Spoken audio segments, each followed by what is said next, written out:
In June of 1985, Mark Johnson and his wife of 10 years, Sophie, were on vacation in Myrtle Beach having a great time. While they relaxed on the sand, Sophie decided to take a picture of her husband for their scrapbook. So she pulled out the Polaroid Supercolor 645 that she'd bought specifically for the trip.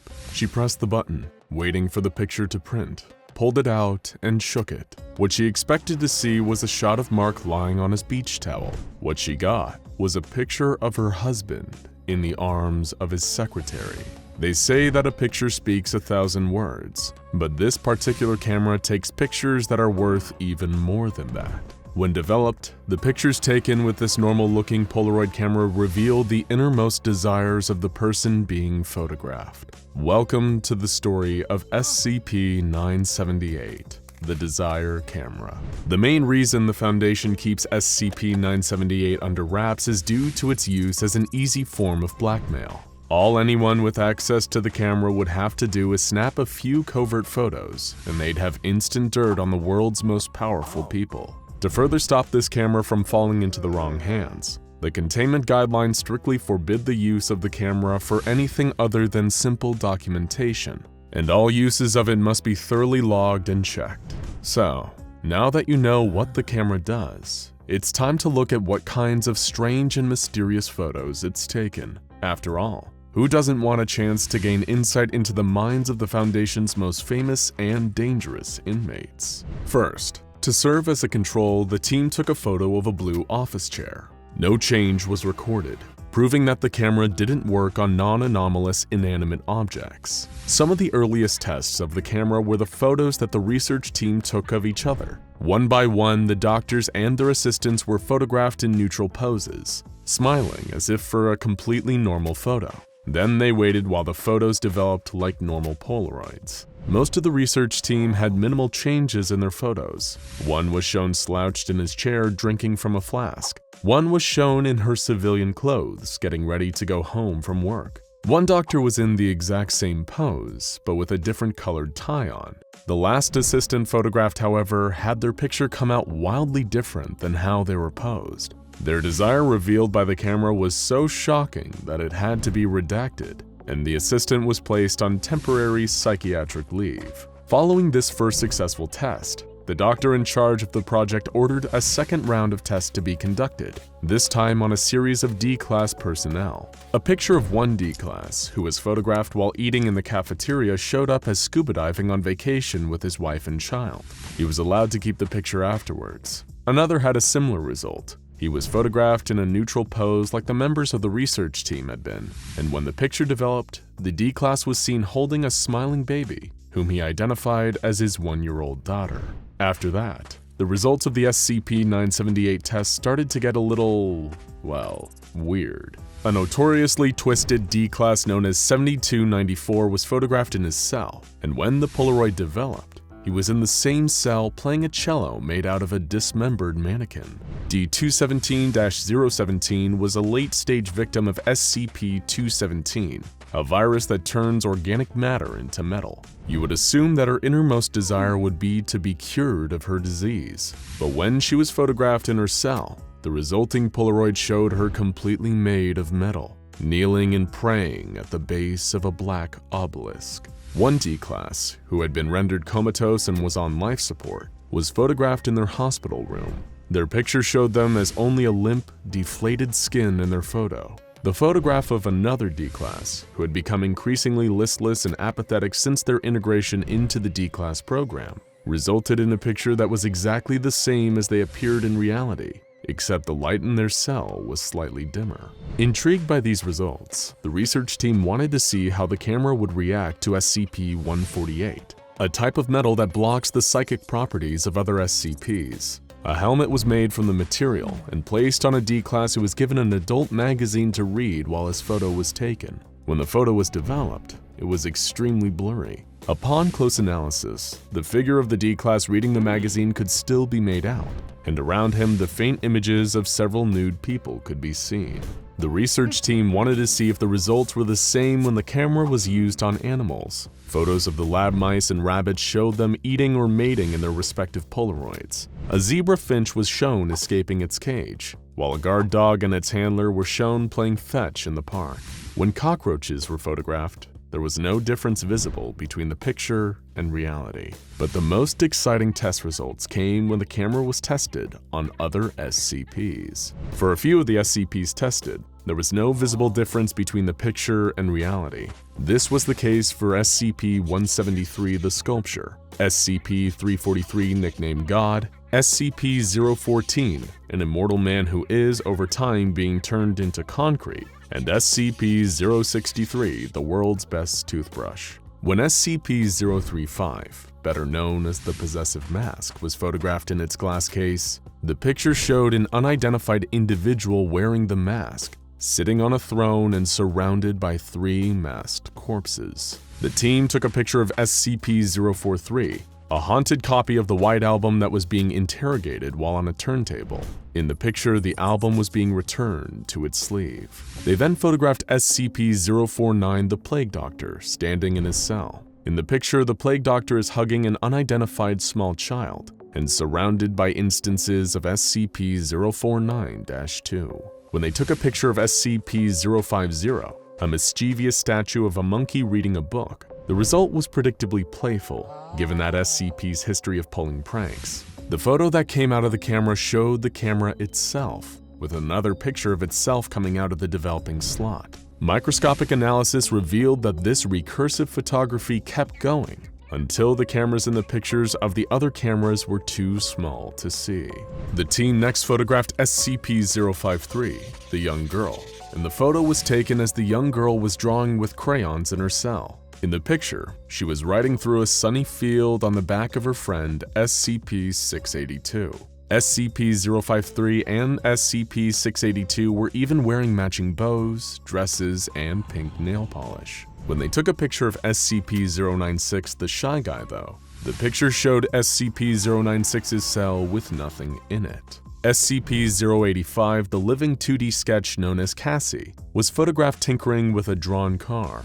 In the developed photo, Cassie was engaged in the same activity, but both she and the car were now 3-dimensional. The team took a photo of SCP-106, the Old Man, emerging from a wall within his cell. When the photo developed, it showed the old man roaming a wheat field near an old farmhouse. From the porch of the farmhouse, an older woman is greeting SCP-106 with open arms. They also took a photo of SCP-168, a sentient calculator sitting on a table in its containment cell. In the picture, a teenage boy is seen doing complex math homework using the calculator. Next to him on the table are thick textbooks with titles like Complicated Math, Difficult Math, and Math You Need Your Calculator For.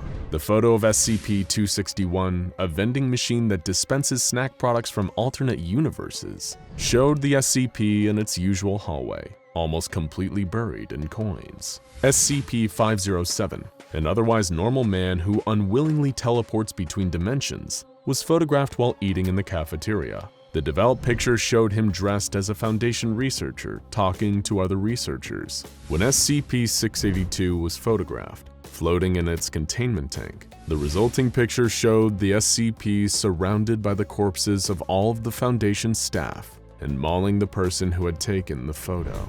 A researcher's note accompanying this photo reads, "Well, that was predictable." Yes, it was. Just for the fun of it, the team also tested the camera's effects on a few other Foundation personnel. They took a photo of Dr. Bright while he was arguing with Dr. Clef. The picture that came out showed a tombstone engraved with the words, "Jack Bright, resting at last." The team also took a photo of Dr. Clef as he stormed out in a huff following the argument. Given that Clef's face cannot be photographed, they were curious as to what the results would be. The picture showed little difference compared to reality, save for the fact that Clef's head was replaced by an image of a hand making a rude gesture.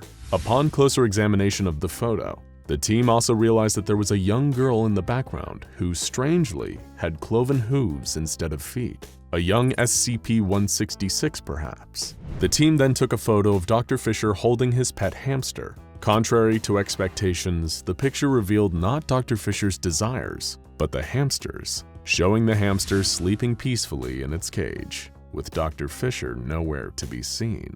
As you can see from these test logs, the effects of the camera are, well, inconsistent, with some photos showing very immediate, simple whims, and others showing the subject's deepest and most secret desires. While the researchers working with SCP-978 seem like they had a lot of fun getting to peek into the minds of all their coworkers and test subjects, there's no telling what kind of pandemonium could be unleashed if someone on the outside ever got a chance to use it.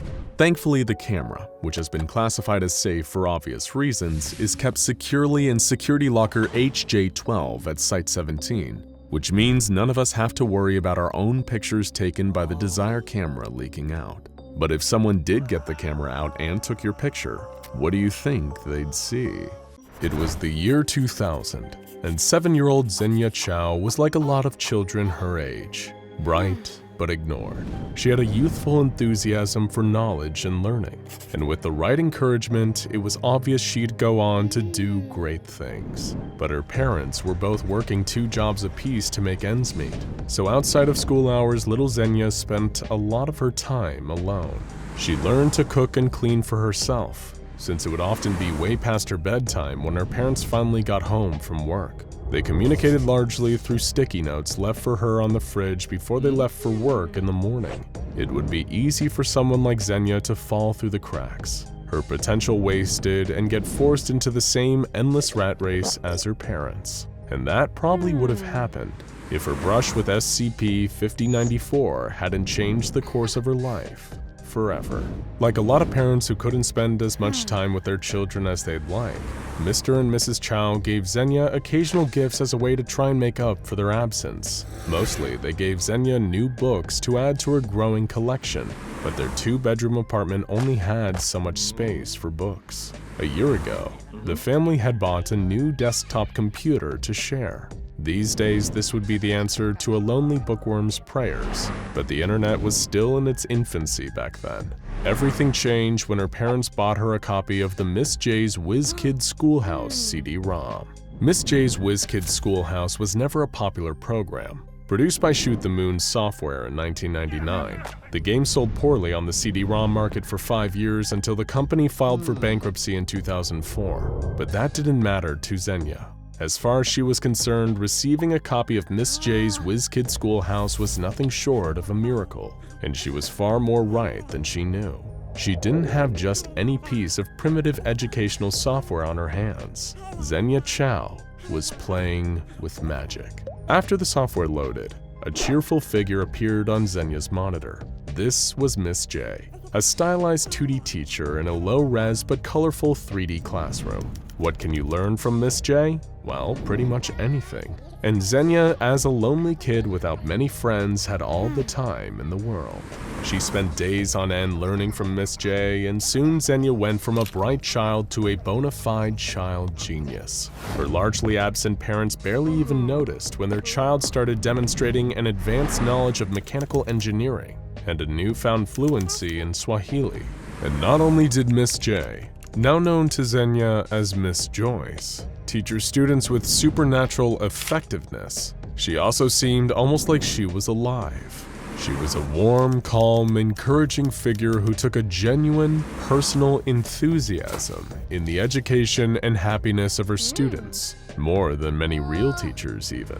But sadly, not all good things last forever. When Xenia turned 12, her family bought a new computer, and the old Miss J's Whiz Kid Schoolhouse CD-ROM was no longer compatible with the new operating system. The disk gathered dust in the closet while Xenia passed through high school and then got into a prestigious college. She received her PhD several years earlier than expected and showed such promise in her scientific field that a certain organization took notice. You guessed it, the SCP Foundation.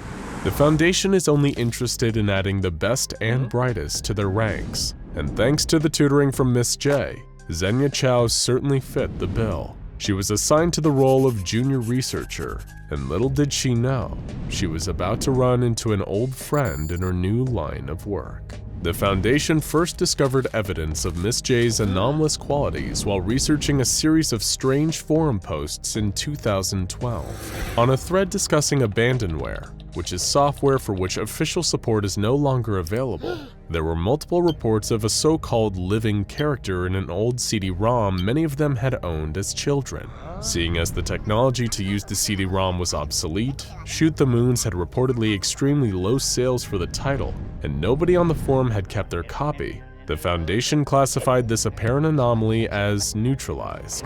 No problem. That was, until then junior researcher Xenia Chow was briefed on this particular SCP 10 years later.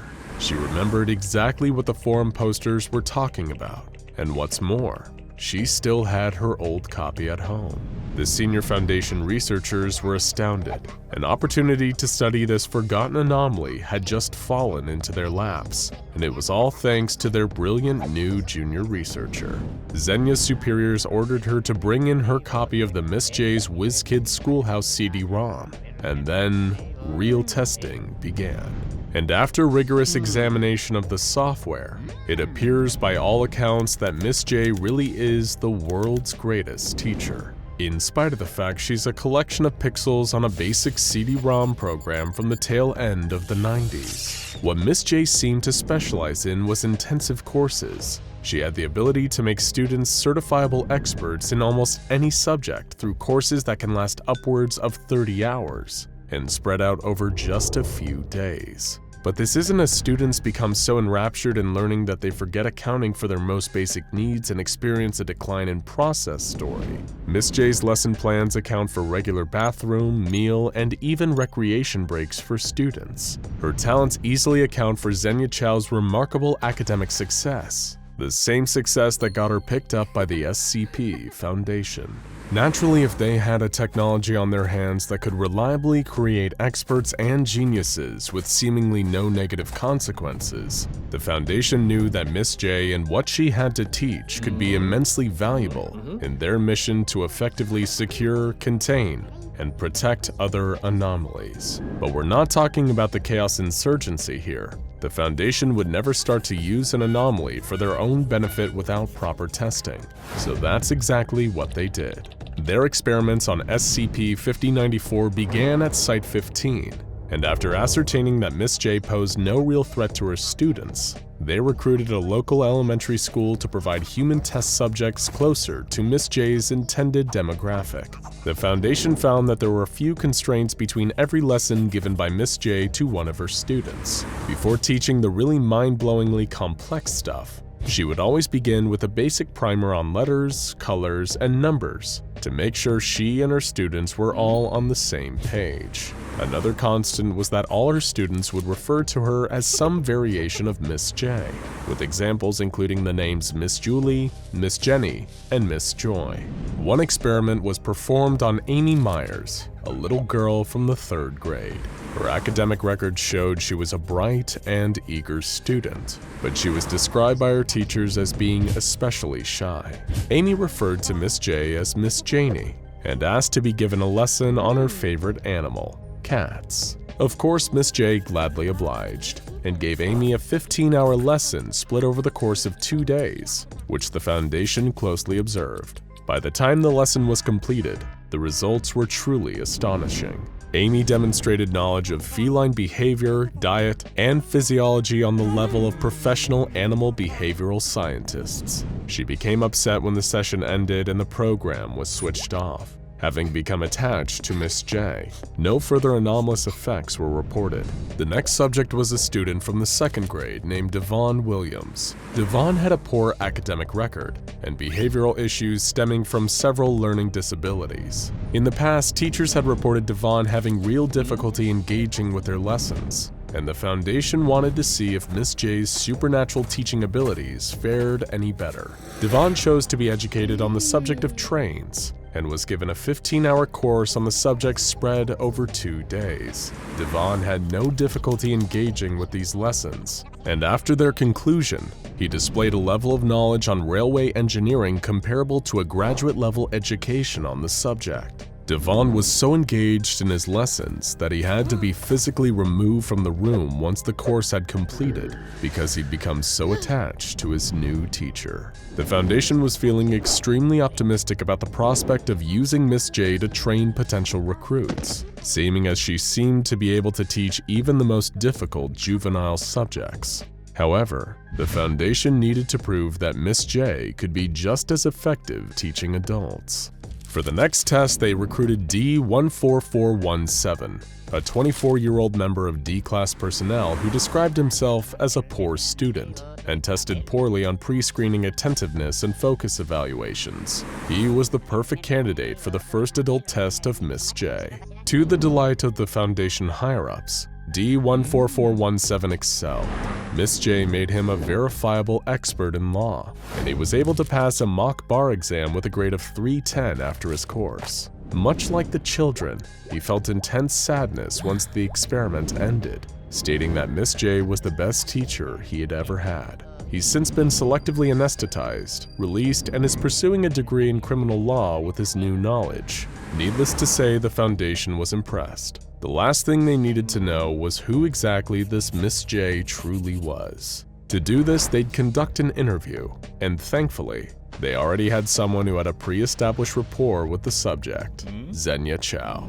When Xenia began the interview, Miss J recognized her immediately. She was delighted to see one of her students go on to find such success in her chosen field. Xenia questioned Miss J on what she truly was, and Miss J responded that she honestly wasn't sure. All she knew for sure was that she was passionate about helping lonely children who love to learn embrace their education. That's really all there was to it, and it appears she was telling the truth. So far, the Foundation has found nothing that hints at a nefarious motivation behind Miss J's actions. It would appear she truly does just want to help children.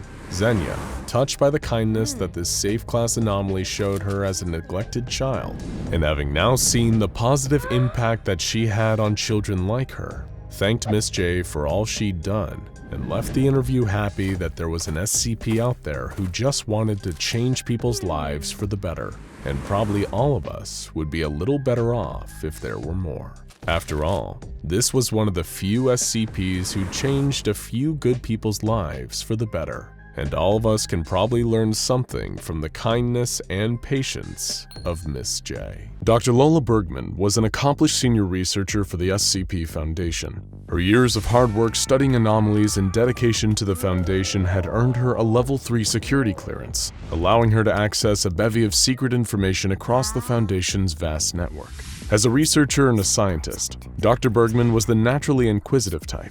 She wanted to know everything there was to know about the strange and esoteric universe around her. That's why, when she heard about the file for SCP-2000, one of the organization's best-kept secrets, she was hooked. The only problem was that just to view the file, you had to be on the O5 Council or have a special subset of Level 4 clearance known as 4-2000. Unfortunately, Dr. Bergman was only a Level 3, but you know what they say. The forbidden fruit always tastes the sweetest. Dr. Bergman had given the Foundation years of service. What could the harm be in breaking the rules and getting a peek behind the curtain just this once? Through somewhat deceptive means, Dr. Bergman managed to get her hands on some 4-2000 clearance credentials and decided to access the file on an encrypted personal device. They'd never even know. But as she entered the credentials, she found herself suddenly looking at an image. On its face, nothing. An image of a dirt road in a field with tiny white text reading, "Remember us." But this was a powerful cognito-hazardous image capable of causing immediate incapacitation. The next thing she knew, she was laying on the ground, unconscious. When she woke up, she was no longer a doctor at the SCP Foundation. She was on a street corner, unable to remember her own name, let alone her history. All she could do was murmur something about a secret under Yellowstone National Park. Dr. Bergman's years of service had meant nothing in the end. SCP-2000 is an anomalous asset so vital to not only the Foundation, but the entire world, that so much as attempting to access it without the proper clearance leads to immediate termination. But what's really hidden under Yellowstone National Park? And why are the Foundation higher-ups so intent on keeping it secret, even from most of their own ranks? Of course, Yellowstone National Park itself is no stranger to anomalous activity. The entire national park is technically an SCP known as SCP-1422. While it since has been neutralized, SCP-1422 caused all members of the SCP Foundation to have no awareness of Yellowstone National Park prior to 2007. But the true nature of SCP-2000, the secret hidden under Yellowstone National Park, is not only stranger than SCP-1422, but also, depending on your perspective, either profoundly relieving or utterly terrifying. But before you can truly understand the purpose and gravity of SCP-2000, or the Deus Ex Machina, we need to talk about the end of the world.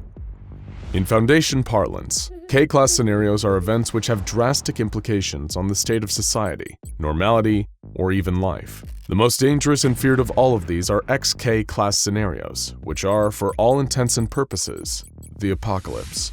There are a worrying number of anomalies capable of bringing about an XK-Class scenario if the Foundation ever dropped the ball on their protection or containment. While the Foundation believes that prevention is always preferable to the cure, what happens when prevention doesn't work? What happens when our worst fears are realized, and the end truly comes for us all? The answer is, SCP-2000 happens. Simply put, the anomaly is a reset button, a chance to start over when all life has been compromised by anomalous activity. 2000 is a giant and mysterious facility beneath Yellowstone National Park. The entrance is disguised as a disused park ranger station, feeding into a facility that burrows miles down into the earth. It's a place that contains incredible anomalous technologies capable of bringing the world back to its former glory, even after the worst happens. Only a select few personnel are allowed to work at the facility, keeping its machinery maintained in case the day comes where we ever need to use it again. These personnel are not allowed to come and go as they please, and their memories of 2000 are wiped if they're ever reassigned to different Foundation duties elsewhere. Why all the secrecy? SCP-2000 is the Foundation's and humanity's lifeboat, and as such, the base is well guarded both from potential human threats as well as anomalous activity and reality warpers. The surface-level entrance to the base is surrounded by a number of strategically placed Scranton Reality Anchors, or SRAs. These devices, largely constructed of corrosion-resistant beryllium-bronze alloy, keep certain type of reality-bending anomalies from manifesting their powers within the vicinity of the base. However, these are just the tip of the iceberg when it comes to the state-of-the-art Foundation technology employed within and around SCP-2000. You probably have a lot of questions, and that's understandable. What kind of technology can possibly reverse an apocalypse? And what did we mean when we said we may need to use it again? Well, listen up, because this is going to be a lot to take in.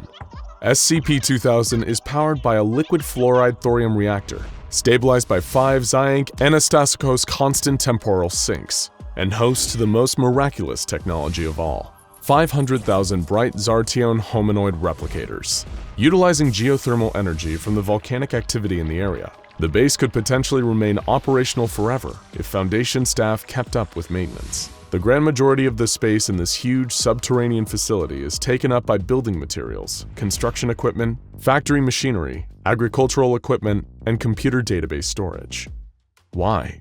Well, let's explain the process of the apocalypse and how it relates to the activities of SCP-2000. In any K-Class or end-of-the-world scenario that doesn't destroy SCP-2000 in the process, any surviving Foundation member can enact Procedure CYA-009, while any Foundation facilities globally can monitor the unfolding situation. While SCP-2000 is waiting for the all-clear to do its thing, remaining Foundation sites set in motion what is known as the Ganymede Protocol. This involves collecting and preserving materials which could be useful during the recreation process. However, it's extremely possible that in a sudden XK-Class end-of-the-world scenario, there may be no surviving Foundation personnel, or at least, not enough to maintain any kind of organization. Thankfully, there are fail-safe measures for such a scenario.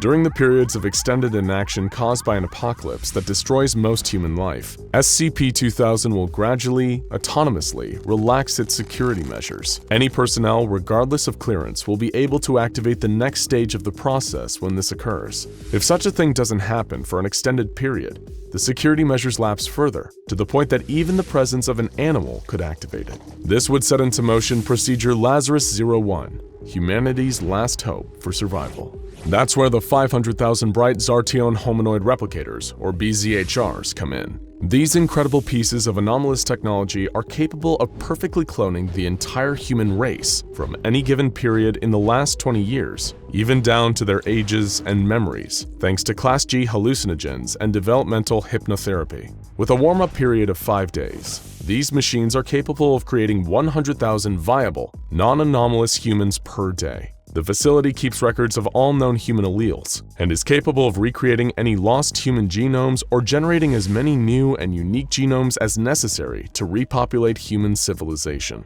Which humans the machines generate depends on the period of time the machine is ordered to replicate.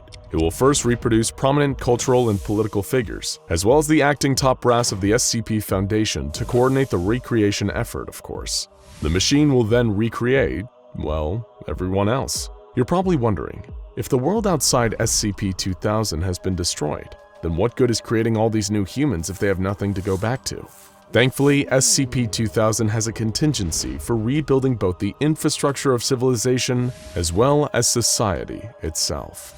The first-generation clones will have one mission: rebuild, and they will have quite literally all the resources in the world to do it. In addition to having all the physical equipment for buildings and agriculture, SCP-2000 stores an immense amount of data, which is appropriate, considering the whole facility is basically a huge backup drive for life itself. They have the entire internet backed up, as well as the sum of all human memory, and a wide cultural base with copies of thousands of famous works of art, music, and literature.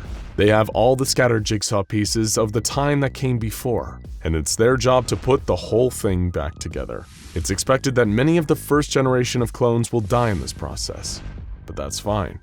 With the BZHRs working at full capacity, anyone can be replicated. As the population increases and spreads across the globe, rebuilding and recolonizing old settlements, population growth will increase exponentially.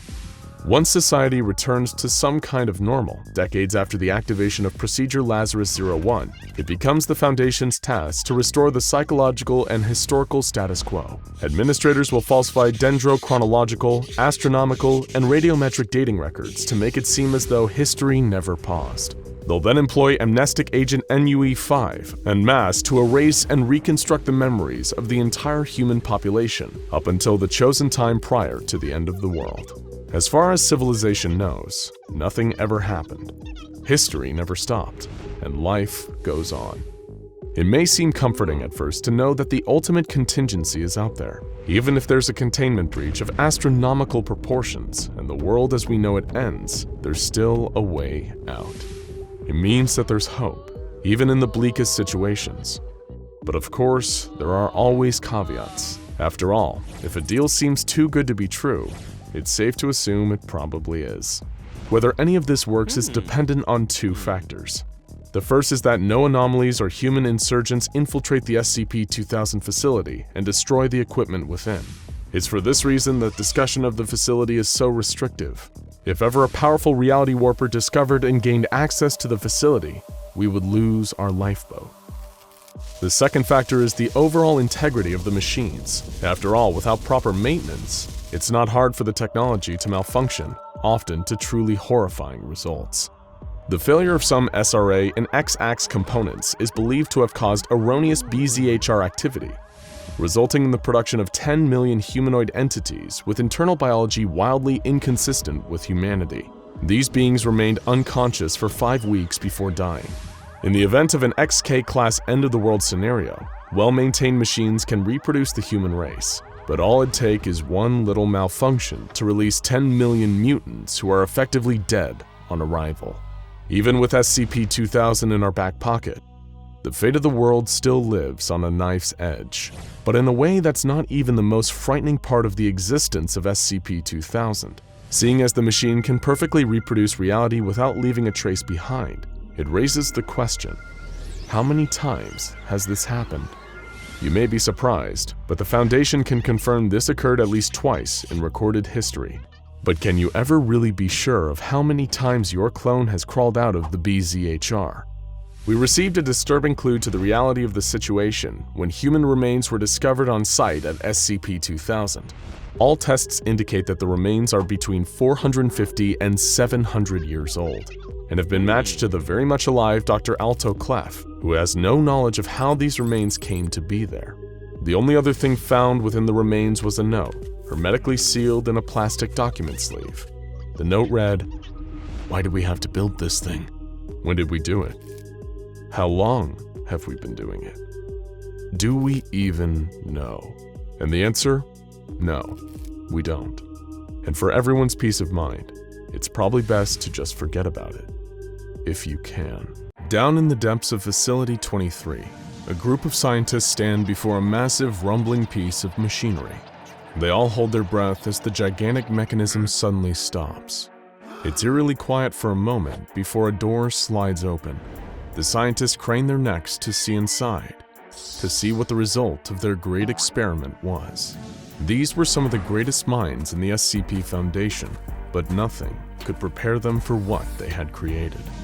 September 9th, 2008 was an unseasonably frosty day when Dr. Charles Gears, one of the SCP Foundation's most iconic scientists, parked his Honda Civic outside of what seemed like an innocuous government cold storage warehouse.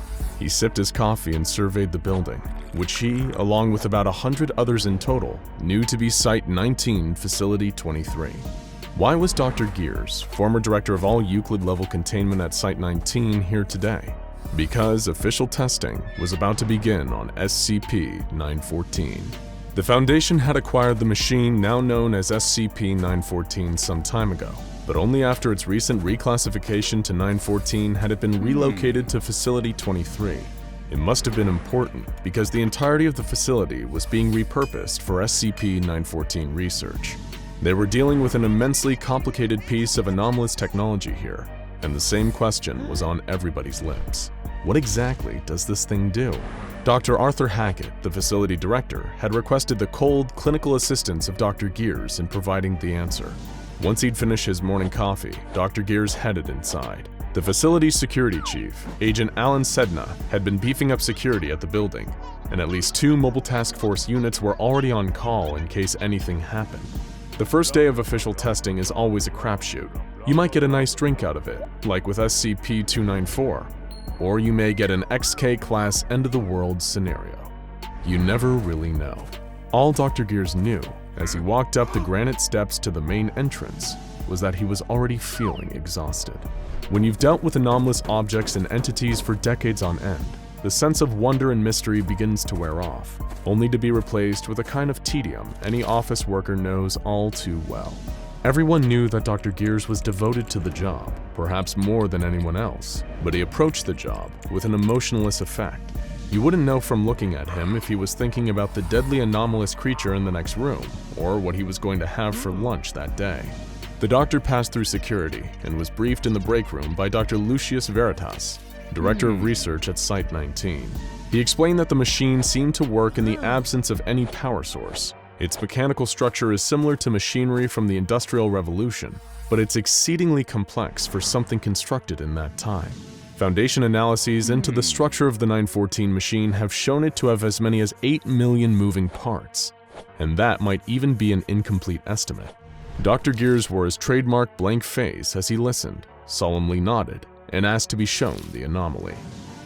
He was led into Containment Chamber 109B by a pair of guards. According to all current Foundation tests, the machine doesn't appear to pose any active risk of containment breach or danger to the guards, earning it the rare safe designation. As a result, aside from guards stationed on site, containment procedures for 914 were minimal. Whether this designation would need to be changed after testing was something Dr. Gears would soon find out. SCP-914 was a truly impressive sight to behold, a giant clockwork mechanism taking up around 18 square feet, with an unfathomably complex combination of screw drives, belts, pulleys, springs, and gears. A less stoic researcher might see the humor in recruiting a Dr. Gears to test such a device, but comedy definitely wasn't one of Dr. Gears' specialties. He stared at the machine with a detached fascination, analyzing its vital components at a glance. Gears noted a large mainspring beneath a rudimentary selection panel. The panel is copper, with a large selection knob fixed to an arrow above a series of different options: rough, coarse, 1-to-1, fine, and very fine. There was also a large key below the selection panel for the purposes of winding up the mainspring and initiating whatever procedure this machine was designed to enact. Next, Dr. Gears noticed two large booths connected to the machine by a pair of equally large copper tubes. The booth on the left labeled intake, and the right labeled output. Incredibly, Dr. Gears was able to immediately deduce the purpose of this machine. It was designed to enact some kind of transformative process on whatever was placed into the intake booth. But what kind of transformative process? That's exactly what Dr. Gears was here to find out. The experiment was simple. They would gather a series of samples, both inanimate objects and living tissue, and use them to explore the different permutations of the 914 machine's transformative abilities. This initial series of experiments were approved by O5 Command and the site director, and with the 47 researchers present in Facility 23 at his disposal, Dr. Gears commenced his research into SCP-914. To minimize risk, Dr. Gears decided the first test would be a simple kilogram of steel. On his orders, the steel was placed into the intake booth. With the doctor's approval, a junior researcher set the control panel setting to rough and began twisting the mainspring key, at which point the booth's doors closed and a small bell inside chimed. The machine began to rumble, its 8 million working pieces churning into life. It continued like this for around 10 minutes before falling silent, at which point the output booth opened. What had once been a single lump of steel weighing 1 kilogram was now an uneven pile of smaller lumps, with evidence of laser cutting. Dr. Gears made note of the fact that having lasers within such a machine is both anachronistic and anomalous, and that the rough setting appears to messily cleave the object placed within the intake booth into pieces. Dr. Gears also noted that it would be unwise to test any kind of explosive material on the rough setting, unless of course they wanted to destroy the building. The research continued. Dr. Gears used another 1 kilogram lump of steel to test the 1-to-1 feature. This time the result was far more peculiar. The output booth contained the exact same weight in steel screws. This result was sparking even greater connections in Dr. Gears' impressive analytical mind. Firstly, the 1-to-1 feature caused the 914 machine to transform the output into something different from, but similar to, the intake. And while this would require further testing, it appeared that the 914 machine, despite being anomalous, does still follow the laws of physics. Samples passed through the machine conserve their mass and would not be transmuted on an atomic level from one element to another. Next, Dr. Gears pushed another lump of steel through the machine on the fine setting.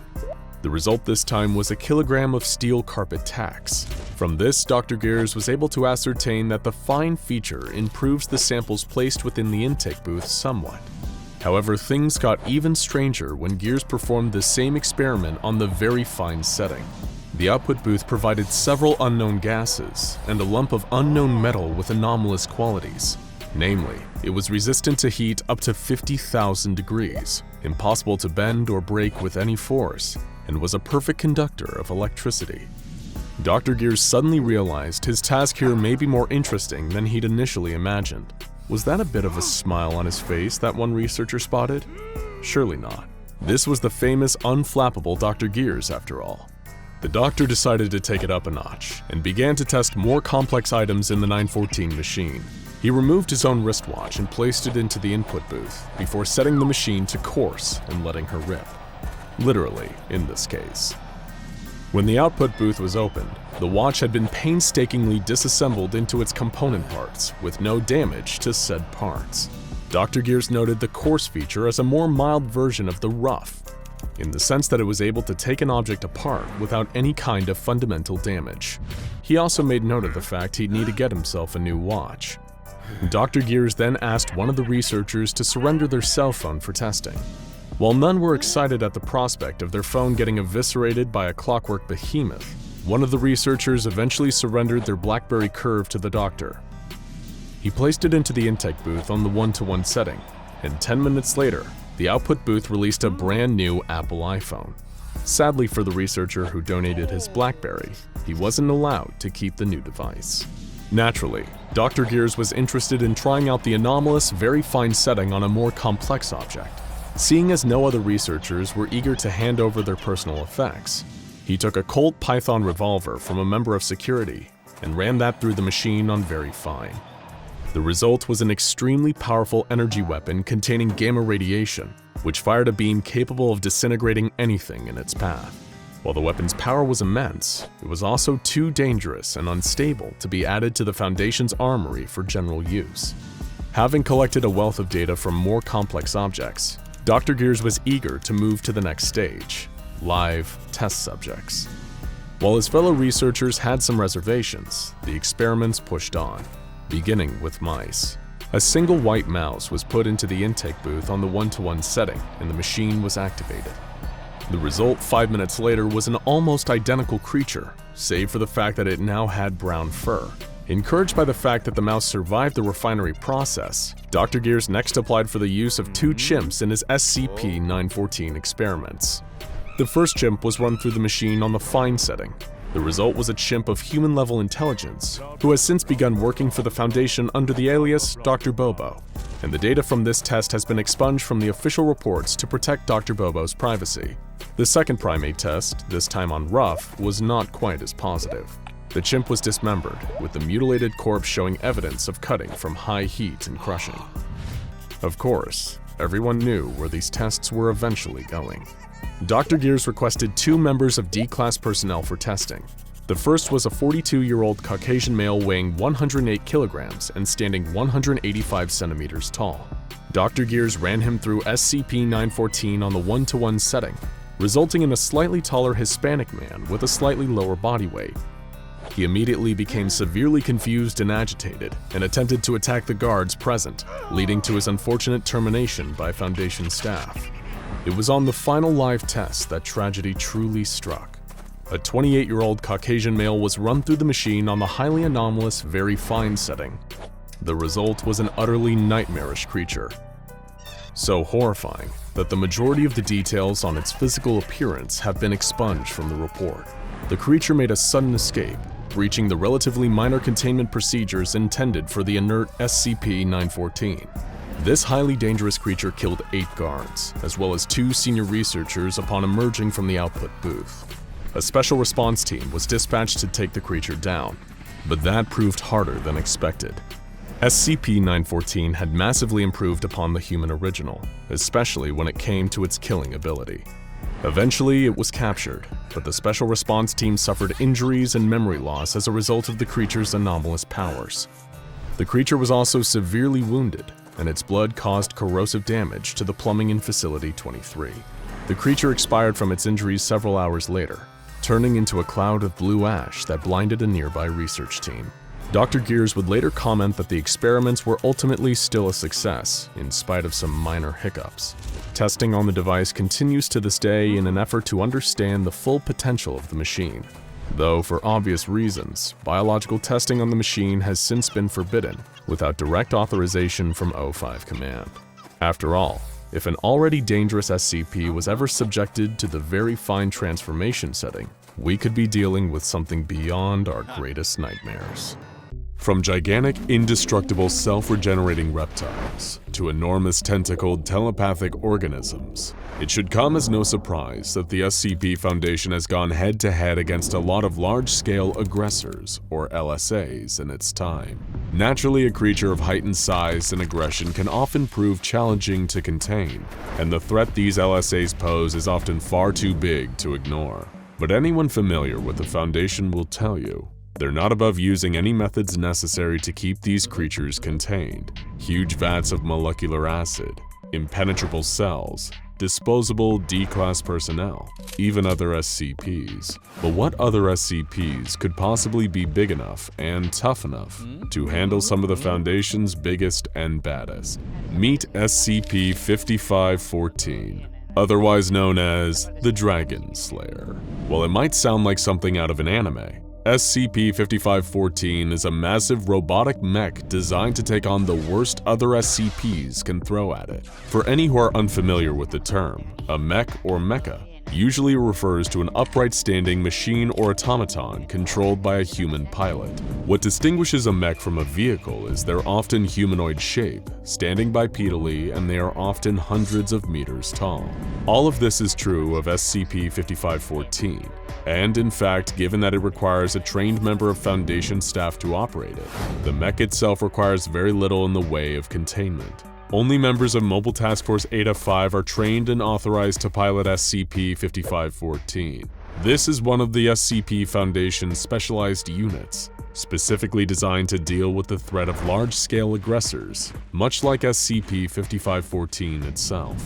But SCP-5514 wasn't discovered or captured by the Foundation for use for the containment of LSAs, nor was it stolen from a foreign military or found buried under the ground. Then, where did it come from, and who built it? Working with the Global Occult Coalition and the government of High Brazil, an anomalous island off the west coast of Ireland, the Foundation themselves constructed SCP-5514 using various anomalous methods and techniques. In 1988, a Foundation site was destroyed by an unidentified LSA, highlighting the inadequacy of the current defenses against these larger, more damage-resistant creatures. The Foundation, the Coalition, and High Brazil formed a joint operation, the Key Project, and examined SCP-2406, an automaton 93 meters tall thought to be created by ancient mechanites. Together, the Key Project opted to create their own similar machine, viewing it as the best way to defend against further incursions with large-scale aggressors. The construction of SCP-5514 began in 1990. The intention of all parties involved in the Key Project, including the Foundation, was that the Dragon Slayer would be deployed in the event of an attack by an LSA. It would arrive at cities under attack and immediately engage large-scale aggressors in combat. Building of the mech continued at a consistent pace for 8 years. However, it was the occurrence of SCP-5391 and subsequent intervention by the O5 Council that accelerated the creation of the Dragon Slayer by any means necessary. On June 30th, 1998, a number of seismic disturbances were detected, including tsunamis, tremors, and volcanic activity both underwater and above ground. What followed was the appearance of multiple large-scale aggressors, which would soon become designated as SCP-5391. The exact kind of scenario that the Dragon Slayer was being built for had already arrived, and the mech was still far from completion. While the Foundation and its allies deployed forces to drive the enormous creatures back to the ocean, something needed to be done to bring SCP-5514 into the fight, and fast. The O5 Council authorized the use of anomalous materials in the continued construction of the Dragon Slayer, both to speed up the process and have it ready for deployment, but also to give the mech every advantage against the abundance of large-scale aggressors from SCP-5391. As a result, SCP-5514 was designed to incorporate features and technology far beyond that of any conventional military-grade weapons. The first hurdle: how do you power a machine the size of SCP-5514? Naturally, with the most gigantic nuclear furnace there is, the Sun. More specifically, a perpetually stable miniaturized sun known as SCP-037. Even though it only has a diameter of 2 inches, this little sucker is better than premium fuel. The surface temperature of SCP-037 is around 5,000 Kelvin, generating plenty of energy to power the SCP-5514 mech. Stored in the Dragon Slayer's chest, this mini-sun is kept stable by subdimensional portals that vent excess energy off this plane of reality, stopping the mech, its pilot, and anything around it from melting. In fact, SCP-037 produces so much juice that only 1% of its energy output is enough to fully power SCP-5514. Now that's the power source sorted, but how do you solve the weight problem? Given the sheer size of SCP-5514, it would be easy for it to be cumbersome and potentially cause catastrophic collateral damage to its surrounding area. Well, the mech's weight is a problem for somewhere else. A whole other dimension, in fact. Much like the excess heat from its power source, various heavy portions of the SCP-5514 mech have their weight shunted off to a tiny pocket dimension. It was ensured during the creation of the mech that this alteration was perfectly calculated, so that SCP-5514 wouldn't lose any mass or density, so it operates as if it were only a fraction of its actual weight. Of course, being weightless makes flight a whole lot easier. Oh, did we forget to mention that? SCP-5514 can fly as well. This feature actually became a part of the mech completely by accident during the construction of SCP-5514, when an attempt to regulate the mech's internal circulation of air led to it having its own gravity field.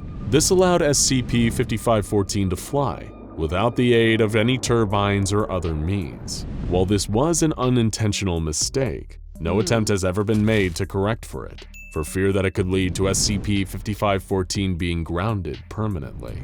Naturally, going up against creatures so large that they require their own subcategory means that SCP-5514 needs an equally formidable arsenal. So let's move on to talk weaponry. Mounted on the mech's shoulder is a Beowulf Sigurd railgun, an anomalous weapon that also doesn't obey the laws of physics at all. The Beowulf Sigurd uses alternate gravity to affect the weight of its targets, causing projectiles to impact with higher velocity. Even the thickest-skinned LSAs wouldn't want to be staring down the barrel end of one of those. Big guns aside, the SCP-5514 mech also wields a cold iron sword. Over 65 feet long, this weapon was contributed to the Dragon Slayer by the High Brazil Royal Court, members of the collaborative key project that created the mech. Sure, a large-scale aggressor with thicker hide might take a few extra swings to draw blood, but it will feel those swings for a long time after, since any wounds inflicted by the cold iron sword will not regenerate. Serving as less of an offensive weapon, the SCP-5514 mech also features a unique armament known as the 1,000-word arrows. As pretentious as it might sound, within the mech are 7 poets. Their role is to write and recite poems that detail the slaying of monsters, and these recitals are then broadcast from the Dragon Slayer. On the surface, this seems to have no practical applications during a fight with LSAs. However, the goal of the 1,000-word arrows is a form of psychological warfare. The recital of poems telling of the mech's victory and the defeat of large-scale aggressors is intended to have the effect of demoralizing SCP-5514's adversaries, while encouraging the pilot during combat. Additionally, worn atop the head of the SCP-5514 mech, almost like a hat, is a discus with plasma-coated edges. If the Dragon Slayer needs to deal damage at range, then it can hurl this disc and recall it immediately thanks to built-in electromagnets. In emergency scenarios, if the cold iron sword is damaged or dropped and irretrievable, SCP-5514 is also equipped with an additional melee weapon. Stored in the right arm of the mech is a holdout plasma wrist blade. This superheated blade is strong enough to cut through almost anything. However, this blade is strictly to be used as a backup weapon. Finally, should all else fail, one of SCP-5514's greatest strengths can also be used as a deadly weapon. The emergency sun vent allows a fraction of the excess power from SCP-037 to be released, at the risk of causing massive damage, not only to LSAs, but to any civilians or structures nearby.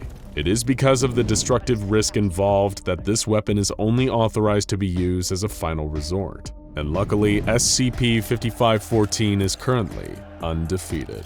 Since the arrival of multiple large-scale aggressors as a result of SCP-5391, the SCP-5514 mech has managed to successfully eliminate 12 of these LSA creatures, either by terminating or otherwise incapacitating them.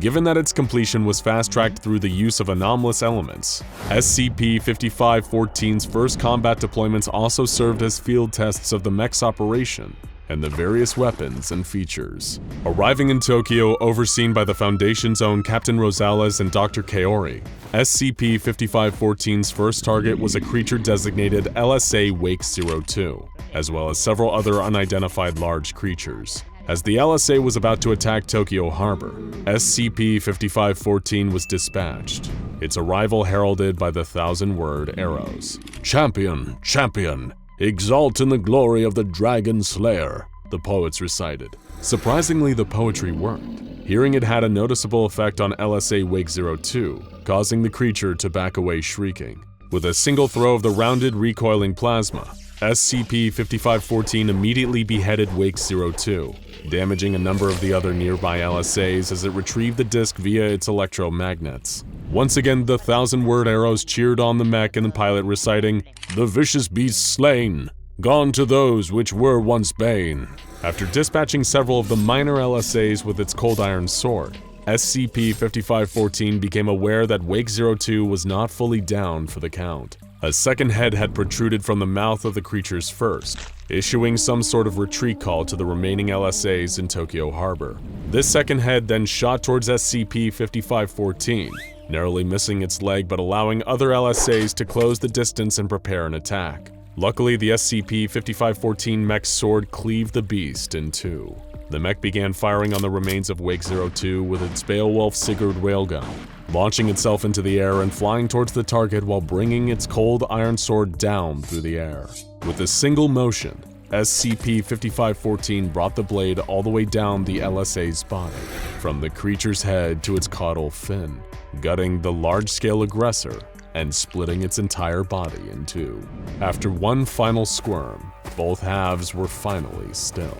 SCP-5514 had passed its first field test. The mech functioned exactly as designed, all its various weapons and features working in tandem to defeat a creature far too large and powerful for any conventional force to handle. And thus the deed was done. Exult, exult in the glory of the Dragon Slayer. The 1,000-word arrows called out as the other LSAs retreated.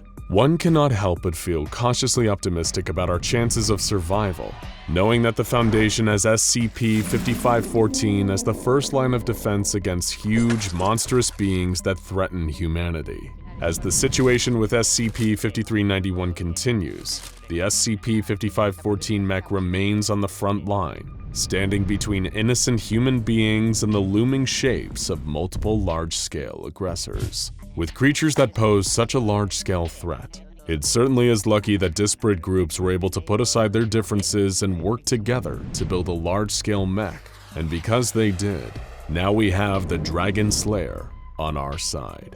Computers are capable of organizing raw data and performing calculations at a rate truly impossible for human beings. But they've consistently run up against one roadblock that modern computing is trying to solve. In order to transcend the limits of the machine and create true artificial intelligence, computers need to be able to assign meaning to the data they process. This brings us to the neural network, a type of AI becoming increasingly common these days.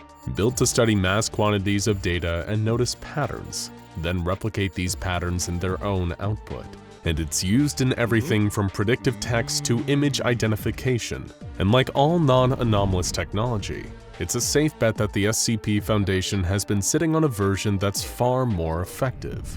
But this time, it may have actually been too effective. Meet the Ersatz Type AK-9 computational engine, a massive supercomputer built by the Foundation back in 1955 and residing at Site-5. This technological marvel was ahead of its time by decades, and despite technically being a non-anomalous construction, it's designated SCP-001-EX. Why? Because it's one of the few SCPs to be given the object class Explained. The Ersatz, derived from the German word Ersatz, meaning artificial or simply not real, was designed to make the Foundation's job easier. As an advanced predecessor in the modern neural network, using technology exclusively available to the Foundation, the plan was to feed Ersatz mass quantities of data about the anomalies in the Foundation database, such as description, object class, containment classification, and the location and circumstances of their discovery. Ersatz would then find patterns and connections in the data that humans wouldn't see, and act as a kind of advanced warning system for anomalous activity. Think of something similar to the pre-crime system from the short story and movie Minority Report. And Ersatz proved to be incredibly effective at this job, so much so that the Foundation thought up a new use for the machine. They would feed it all the information on Euclid and Keter class containment procedures, particularly those which were actually effective, and see what patterns Ersatz could come up with for more effective containment procedures. If that plan worked, containment of even the most dangerous and hard to control anomalies would become a lot more consistent. The first test was conducted on SCP-1773, a species of anomalous flesh-eating tardigrades that look and smell exactly like gummy bears, and eat their prey from within. After being given their information, Ersatz made the following suggestion. once per second weak dust may be placed in the middle of them to donate more beautiful functions of the hallway. Containment specialists interpreted this to mean the adding of 10 grams of dust to their containment chamber every week. The O5 Council voted on the implementation of this procedure and came down heavily on yes. Only O5-2 voted no, and 2 others abstained from the vote. While these new procedures didn't have any effect on SCP-1773, they did have an effect on SCP-1384, an anomaly known as the chess player or the taker of turns. It caused him to take 3 steps backwards in the tunnel he's contained within, further securing his containment. Ersatz had somehow noticed a connection nobody else had seen and exploited it effectively, but the machine was just getting started. Despite having no related input, Ersatz would soon say, Site-13 is to appear someplace else on planet, encompassing white male counterparts that drawn to empty flagstones and the gun noises in their own blood. This was initially marked as requiring no action, as the Foundation had no Site-13 on the books, but several days later, the infamous SCP-1730 manifested. This nightmarish anomalous location is Site-13 from another dimension, infested with dangerous anomalies. And somehow, Ersatz had predicted its arrival in our dimension perfectly. Next, it was fed the containment procedures of SCP-2170, a series of cognitohazards residing in an abandoned Nevada mine. The output was, those who equip open heart to love red-mouthed men never know the hot surprise of tumorous consent. Clown love always. This was interpreted as meaning subjects with a love of clowns or clown-based media may be immune to the cognitohazards. After a close vote from the O5 Council, the test went ahead, and it found that the so-called clown vaccine was effective in warding off the effects of SCP-2170. Not long after, Ersatz randomly said, I saw those soldiers built with aluminum innards extruding from their mouths. I saw them effectively destroyed by the humans at Site-95 who had been studying them. I saw it was cold, and all around the hallways they just watching their corpses show signs of sapience. In response, the Foundation doubled security personnel at Site-95. Not long after, the Chaos Insurgency led a band of Paratech-enhanced soldiers in an assault on Site-95, and the extra personnel proved vital in repelling them.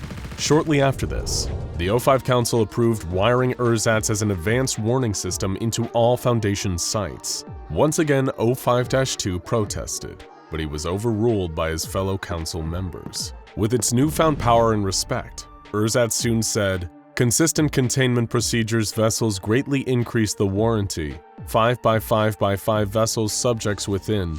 Other values are also what is secure. In response, the Foundation changed a number of the cell dimensions for problematic anomalies into 5x5x5. Within 3 months, they found that dangerous activity like containment breach attempts had decreased markedly. Ersatz was proving to be incredibly effective, but it was also performing actions that indicated some degree of thought and even personality. For example, it found SCP-1459, a supernatural skill crane machine that kills small dogs, incredibly distasteful.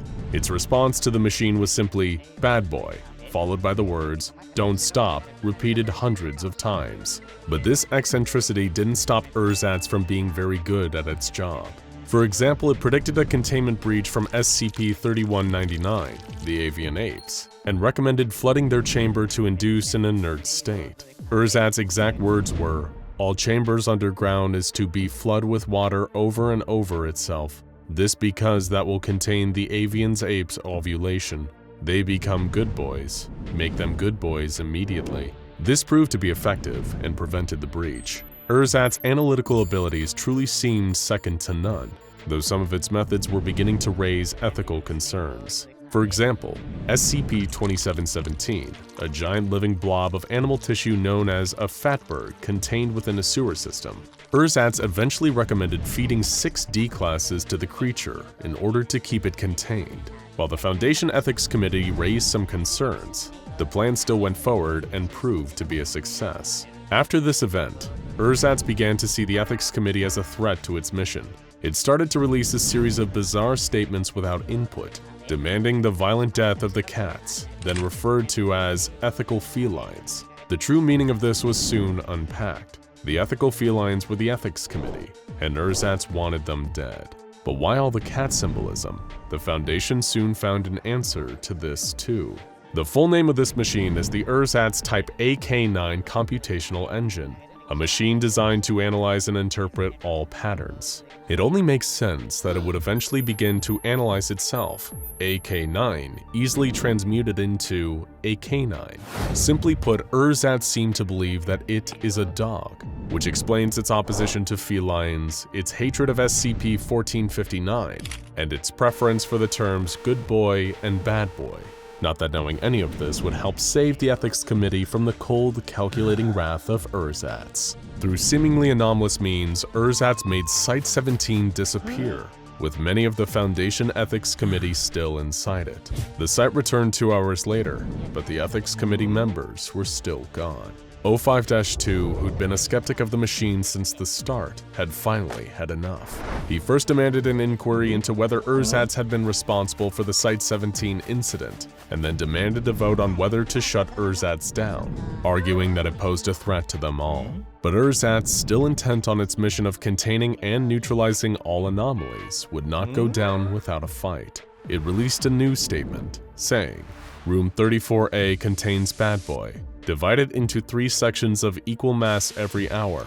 One section is to be placed on walls of one room on site. Sections are to remain until there are no gaps, at which point they can be removed from oldest to youngest." Shortly after this, 05-2 disappeared, and even stranger, he soon returned, but with a completely different personality. He was now devoted to ersatz entirely, and refused to even entertain the idea of shutting the machine down. It seemed that the plucky neural network was leading an all-out coup on the very highest levels of the Foundation. The rest of the council finally saw the light and began to fight back. They tried to strip 05-2 of his clearance and reclassify ersatz as an anomaly, giving it the label SCP-048, and then putting out a neutralize at all costs order on it. But they'd already been outfoxed by the machine that they'd created. It changed the designation of its own location, Site 5, to be non-existent in the database and scrambled any termination orders against it. The machine was also on a termination spree of its own, observing otherwise unseeable patterns that would allow for the mass neutralization of anomalies. It started putting out anomaly projection reports, factoring in both contained, uncontained, and neutralized anomalies, with the latter group growing into the thousands. It began giving seemingly nonsensical orders like, persons recently painted with green pigment foam must stand around all odd-numbered SCPs at least 2 hours a day. But these proved effective. Ersatz was practically wired into the base code of the universe, so it always knew exactly what to do. And in its own mind, it was being a very good boy. Not long after this, ersatz claimed its revenge against those who had tried to disrupt its mission. It imprisoned the rest of the ethical felines in Site 5, after removing their faces, of course, and then released a new order against the 05 Council. 05 Council are all good boys who will contain anomalies. Much like 05-2, the minds of the entire council were twisted to instead serve only ersatz and its ruthless directive. A directive it was carrying out with 100% efficiency, as only a machine could.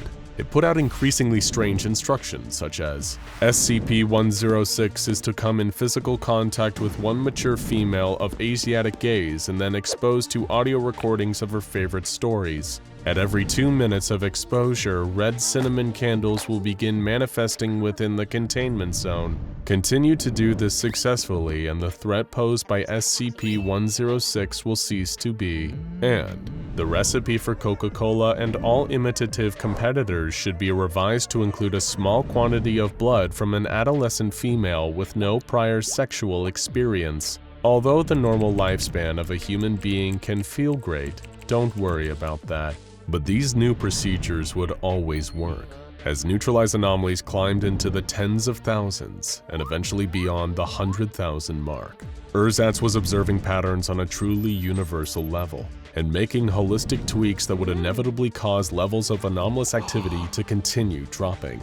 Ersatz was more effective than the Foundation had ever been, but its motives were probably closer to the global occult coalition with the end goal of ridding the world of all anomalies. And as ersatz continued with no resistance, this goal was eventually achieved. In the end, the O5 Council voted to have ersatz finally deactivated, given that its directive was met and its purpose was fulfilled. Ersatz itself had no problem with this, and allowed for it to happen. Its last words, "Now everyone is a good boy. I am a good boy. Job well done." Whether ersatz truly was a good boy is in the eye of the beholder, but one thing cannot be denied. It did its job exceedingly well. Feeling hungry? Maybe you could go for a snack right about now, or a nice refreshing can of your favorite soda. Perhaps if you've got some change burning a hole in your pocket, a nearby vending machine would be a good choice. And trust us, there's no vending machine like this one. SCP-261 will give you a treat that's out of this world, or rather, out of this dimension. That's how this safe class anomaly earned its incredibly accurate name, the interdimensional vending machine. It was first discovered in a dark alley in Yokohama, Japan. Japan is a place where you can find a number of strange and surprising things in vending machines, but nothing quite like this. The Foundation was first alerted to its presence after one of their web trawlers noticed some interesting chatter on Japanese online message boards about a magic vending machine. To these Japanese forum users, it sounded like a fanciful urban legend, a vending machine where you could get something truly fantastical if you have the yen to spare. But upon thorough investigation, field agents of the SCP Foundation discovered that the machine was no legend and brought it into containment. It's the kind of thing you wouldn't look twice at. An utterly generic black vending machine with no viewing window and a handwritten sign in Japanese that reads, "Out of order." But what the vending machine looks like isn't nearly as interesting as what it's capable of. When you insert your money into the machine, and it's important to note that it only accepts Japanese yen, the machine will dispense some kind of snack food or drink item. However, over time, the more the machine is used in a single day, the more bizarre the items it spits out will become. Foundation researchers have attempted to figure out how the machine works, but their task has been incredibly difficult so far. It doesn't appear to contain any snacks, and it doesn't seem to be made of any anomalous parts. Moreover, the machine simply won't work when the front panel is opened, or when any surveillance equipment is placed inside. In other words, it's pretty much impossible to look this gift horse in the mouth. Strangely, the machine is also capable of working without power, though when unpowered the vended products are likely to become stranger much faster. But let's be honest here, you're not here for vending machine mechanics 101. You want to hear about all the weird stuff that SCP-261 dispenses, and frankly, we're with you on that one. Lucky for all of us, this is one of the anomalies that the Foundation has truly extensive test records on, providing us with a highlight reel of some of the strangest, wildest, and downright most interesting snacks and drinks straight out of another dimension. Bon appetit! Let's start off nice and easy with some of the snacks and drinks that are not only edible but also sound like they'd actually be pretty tasty. Like Pepsi Dragon Twist, a bottle of Pepsi soda with English packaging that tastes like dragon fruit. PepsiCo does not produce such a product, but honestly we wish they did. Same for Dark Side Cola, a clear liquid that becomes jet black shortly after being opened, which apparently tastes like your average can of Coke with a touch of spice thrown in.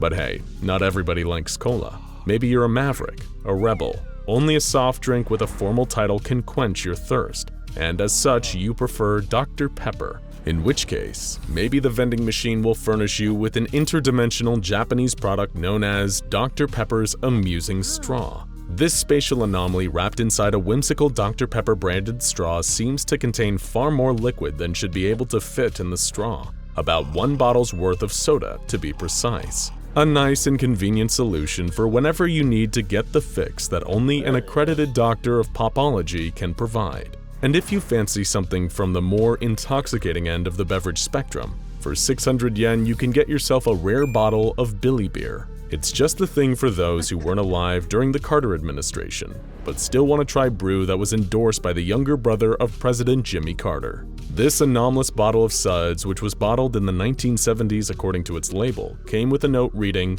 "I had this beer brewed just for me. I think it's the best I've ever tasted, and I've tasted a lot. I think you'd like it too. Billy Carter." Drinking the beer got a D-class intoxicated for 72 hours. But what if you've just wet your whistle and worked up a hunger in the process? Thankfully, SCP-261 has some delicious interdimensional food to satisfy your cravings. So for starters, how about a tube of the Little Bakery 7-grain? This small aluminum tube lets you squeeze out a blob of dough, which instantly rises and cooks itself into a tasty little loaf of bread. Testing has indicated that the bread is a little chewy, but still tastes completely fine. Not bad for a tubed baked good. How about some seafood to go with that bread? Then maybe for your entree, you can crack open a delicious pack of lemon clams. And we do mean crack very literally here. If you crack this bag of anomalous clams like a glow stick, they boil themselves. And once you open them, you're ready to enjoy a serving of tasty clams that have a slight lemon flavoring to them. Delicious. But if you're not that hungry and just feeling more like a snack than a full fancy dinner, the machine once put out the Lay's Bloomin' Onion.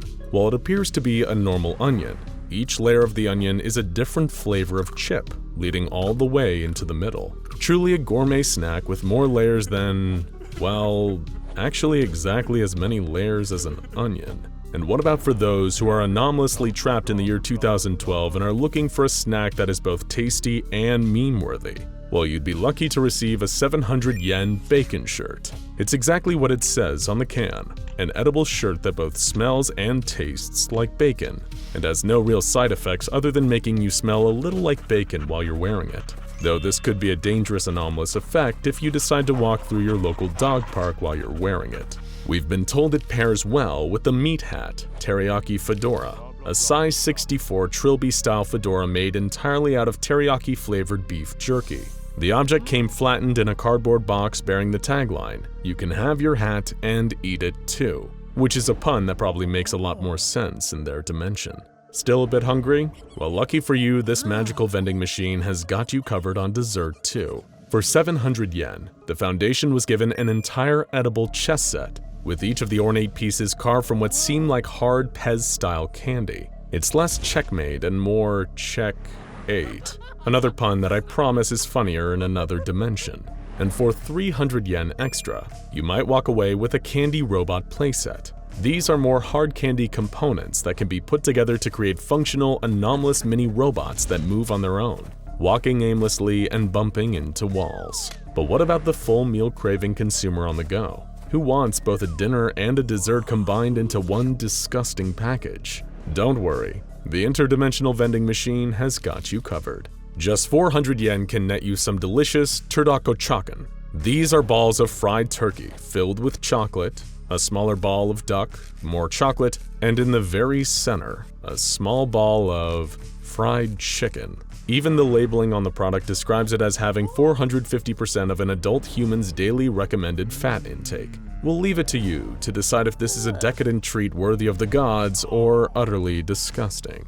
Maybe you're feeling a little cheeky though, or you need the perfect comedic dessert for your bachelorette party. The vending machine has a candy direct from an alternate Korea, a tasty, if slightly too sweet, chocolate candy shaped like a certain male organ, filled with, we kid you not, liquid white chocolate. Perfect for anyone who has both the sweet tooth and the sense of humor of a 12-year-old. Okay, these were definitely all weird treats, but let's get really strange now. From the disgusting, to the confusing, to the inedible, to the straight-up deadly. If you're a bit of a sadist, perhaps you're the kind of person who enjoys watching their snacks dying in front of them before they eat them. For that, the vending machine provides an aluminum box with a viewing window and a red button on top. Inside are a collection of small furry creatures, each with a single big eye. When the button is pressed, the creatures inside are abruptly superheated, cooking them all to death. At that point, the box opens, and the creatures are ready to eat. We've been told they were crunchy, spicy, and tasted a little like beef. Maybe you're part of the slow food movement. For that, we recommend the delicious pile of slugs, which is exactly what it sounds like. This is a produce box, like the kind used for packing strawberries, except it's full of live slugs. There are both advantages and disadvantages to actually eating these slugs. The advantage is that they contain large amounts of vitamin C, E, and most of the B complex, which are all crucial to a healthy and balanced diet. The disadvantage is that they contain large amounts of arsenic, which will kill you. Though, of course, if you still have a candy-flavored death wish, but you prefer your entomological treats a little more leggy, then may we interest you in a fine caramelized spider for a modest 500 yen. It's full of deadly quantities of an unknown anomalous venom that's pretty much impossible to cure, but it's worth it for the sweet, sticky goodness that comes before death sets in. Another strange item dispensed by the vending machine was a tall metal aluminum canister with a ring pull that, upon opening, had a violent chemical reaction with the air and triggered a large explosion. Apparently, this particular beverage was never intended for oxygenated environments. The blast killed 2 researchers and resulted in the temporary suspension of testing. Though in a slight silver lining for this fiasco, the testing area did smell of citrus for a few days, which the janitors must have enjoyed as they cleaned up all the body parts. Another dangerous snack provided by the vending machine was a long tube of chips called Pringles, not to be confused with any other long tube-based chips you may be thinking of. When the tube was opened, or popped as they say, the D-class that the chips were presented to began compulsively eating them. When researchers ordered the D-class to stop, it seemed almost as if they couldn't. Regardless of the orders given to them, the D-class just kept eating. Even when guards terminated the D-class there and then, the corpse continued to eat chips out of the tube until it was physically pried out of their hands. But if all those salty Pringles had really worked up a thirst in you, perhaps you can wash them down with a delicious can of Cherry Bomb, an intense cherry-flavored drink dispensed by SCP-261 for 450 yen. When a D-class sampled this delicious soda, they commented on it tasting strongly of cherry. A few moments later, their head exploded with the force of a stick of dynamite, coating everyone and everything around it in gooey head viscera. The resulting cleanup took an arduous 6 hours. But wow, was that cherry tasty. And finally, why not complete this anomalous vending machine feast with a 1,000 yen papier-mâché piñata, resembling a dead horse that comes ready to use with a baseball bat. Everyone who saw the piñata felt compelled to beat it mercilessly with the bat, until candy began to fall out. Many in attendance claimed that it was the 1,000th gift unleashed by SCP-261, and thus warranted celebration. Once the dead horse was thoroughly beaten, all cognitohazardous properties ceased. There's a joke somewhere in there, but for the life of us, we're not sure we can find it. Oh well, maybe it's in another dimension. SCP-682 had escaped containment, and it was all hands on deck at the SCP Foundation to try and stop the creature's rampage. All unarmed personnel were running to escape before 682 had a chance to rip them apart, as the security team bravely fought to incapacitate the hard-to-destroy reptile long enough to return him to his acid tank. 682 was on an all-out offensive, stomping through the SCP's item gallery and spewing acid at anyone who came within range. People, items, and parts of the room alike were melting and sizzling as 682 attacked. It was an absolute bloodbath, and you'd have to be insane to try and fight back against it. However, one being remained unfazed by the chaos, and stood proud in the face of the omnicidal monster. It was another SCP, one who had broken free from its glass display case in the commotion. "Who dares disturb the Prime Minister Sinister?" it said in a high-tinny voice. "I shall rip your eyes from their sockets and force you to eat them." SCP-682 stopped to see who had threatened him. It was almost laughable that this thing had dared to make such a violent threat, because there was no way that this little thing would be able to stand up to the unkillable 682. But its size didn't stop it from trying to pick a fight all the same. The SCP was a tiny robot made from junk, which looked more like a sculpture made from scrap that was found on the side of the road than a functional automaton. Its head was made of an upside-down voltmeter, giving it the appearance of a smiling face, and its arms were made of wrenches. It was capable of walking around, though it seemed to have difficulty moving as it was very top-heavy. It shook a rusty fist at SCP-682 and continued to threaten him, shouting, "You do not know the fury you have unleashed. Robo-Lord the Destructor will end you." SCP-682 swiped at the robot, annoyed by its continued attempts to antagonize him. The robot toppled over and struggled to stand again, but when it did, it ran for 682's feet. It started to grab at 682's toes, hitting them with its wrench hands. As you might expect, this had almost no effect on 682. You do realize you are weak, pathetic, said 682, raising his claw to get a better look at the annoying little robot. It responded, Lies and slander. The Mayor of Mayhem is the most powerful being in existence. Before promptly losing its grip on 682's claw and falling to the floor. Now 682 was really getting tired of this thing.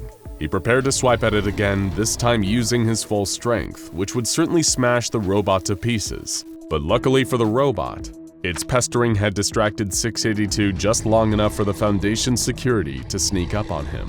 Before 682 had a chance to smash the robot, the Foundation fired on him with a volley of rockets, reducing him to a misshapen lump. The security team collected up 682's remains, ready to put them back into a backup acid tank. But the task was made slightly more difficult by the fact that the robot was running around underfoot, trying in vain to now attack them instead. What was this strange little robot that thought it could attack the unkillable lizard 682? Meet SCP-1370, appropriately nicknamed the Pesterbot by Foundation personnel. Pesterbot is a small robot made of junk that displays sentience and the ability to move despite having no power source. Everything about SCP-1370 defies common sense. The voltmeter that serves as its head contains no sensors, but it seems unable to see if the voltmeter is covered.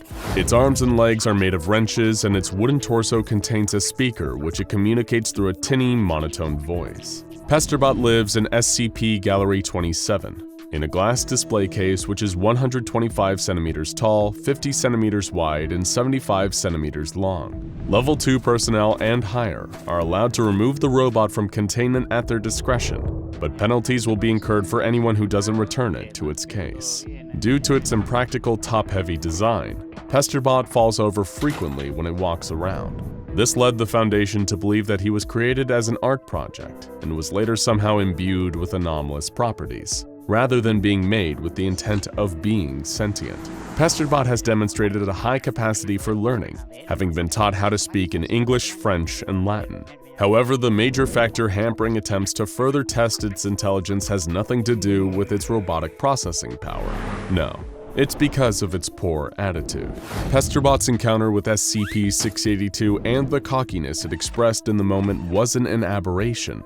This SCP really believes it's a killing machine, and as a result it will pick a fight with anyone and anything that moves. This even includes its own reflection, and as a result the glass of its container must be made as non-reflective as possible to prevent the robot from damaging the case or itself in attempts to fight its mirror self. Though its most commonly used nickname in the Foundation is Pesterbot, SCP-1370 also goes by a variety of self-given epithets, including Doombot 2000, Robolord the Destructor, and Darthclaw Killflex. It can be made to add new names to this list through encouragement by staff, and one time they even managed to add the name Pesterbot, as well as the even more ridiculous Patheticon the Garglemost, to its lexicon of names. As you may have surmised, Pesterbot is classified as safe and is treated by most SCP Foundation employees as a humorous oddity rather than a legitimate threat. Many tests have been done on Pesterbot, and they've all conclusively determined that the robot is incapable of inflicting any damage to its opponents. In fact, Pesterbot is more a danger to itself than to anything around it, both because it's incredibly clumsy and awkward, and because it frequently picks fights with other SCPs who are far more powerful than it. One such scenario that could have gone far worse for Pesterbot than it did was its encounter with SCP-846, also known as Robo-Dude, one of the many Dr. Wondertainment products currently kept in Foundation containment.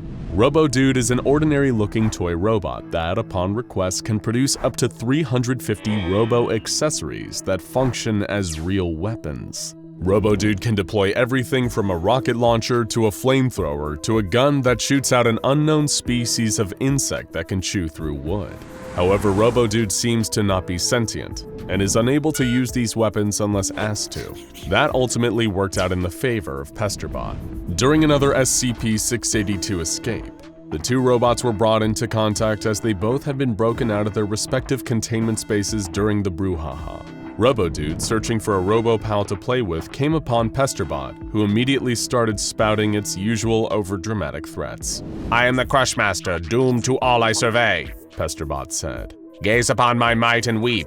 Identify yourself that I might know whose destruction I shall sow. RoboDude, not programmed to know how to respond to such a statement, simply responded by asking Pesterbot if it wanted to play.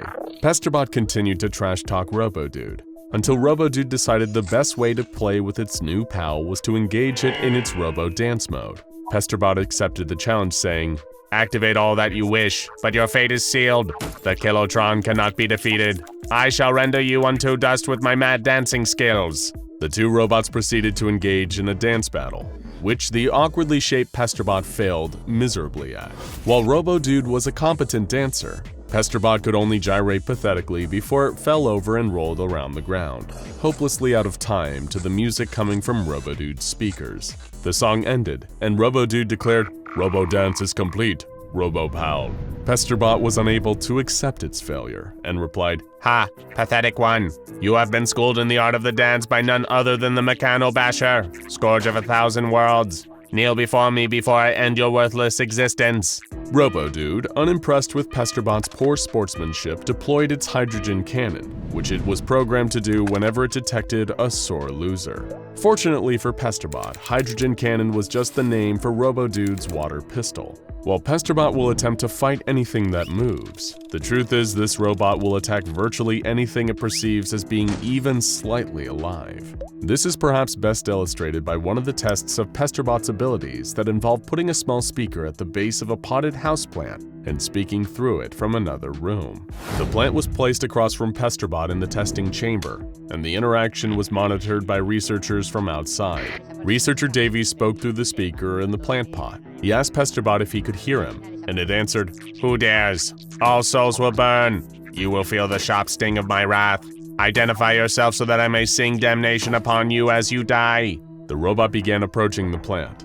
Davies, speaking as the plant, identified himself. I am a split-leaf philodendron, a semi-woody shrub with large glossy leaves. At this point, he had to try very hard not to laugh at the absurdity of this test and the robot's reaction. He continued, these leaves can grow up to 3 feet long. Pesterbot used its wrench to try and wrestle with the leaves, but was bested by the mighty plant and unable to cause any damage. Enraged by its failure, it said, Your mockery spells your doom. I have arrived. You will be crushed betwixt my digits. Pesterbot then fell over and was unable to right itself. It struggled and spent 6 minutes trying to stand before its flailing knocked over the plant, which did nothing to help and in fact pinned the robot to the ground. It was at this point that the researchers, who had taken time to compose themselves after several laughing fits, entered the chamber and removed Pesterbot in order to place it back in its containment case. Despite how non-threatening Pesterbot is, there is actually one situation in the Foundation's history where it actually posed a somewhat serious threat.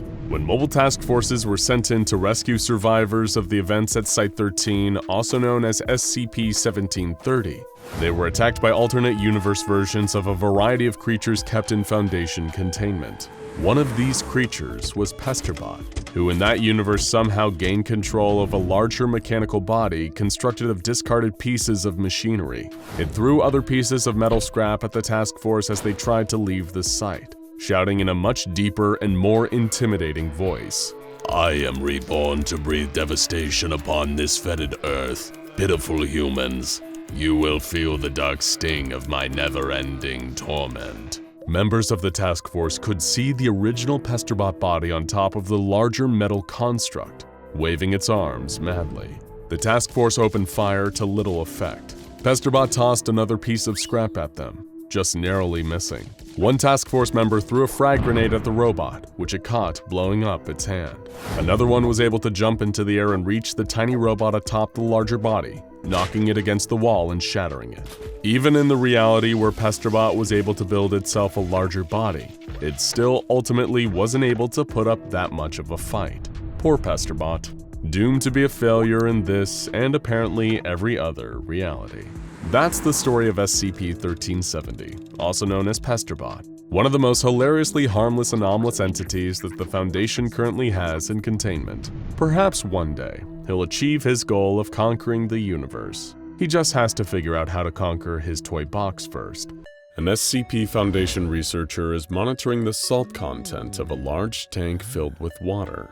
Inside the tank, just under the surface, is a huge mass of rusted metal. though few pieces have a couple specks of their original shiny surface visible through the dark red exterior. The researcher suddenly looks up from his task though.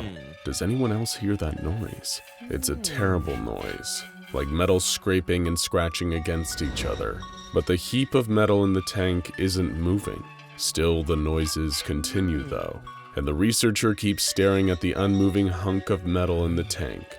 All he can think about is diving in and letting his body become a part of it. Kept submerged in a big saltwater tank at the SCP Foundation is an object, but perhaps a more accurate way to describe it would be as a machine.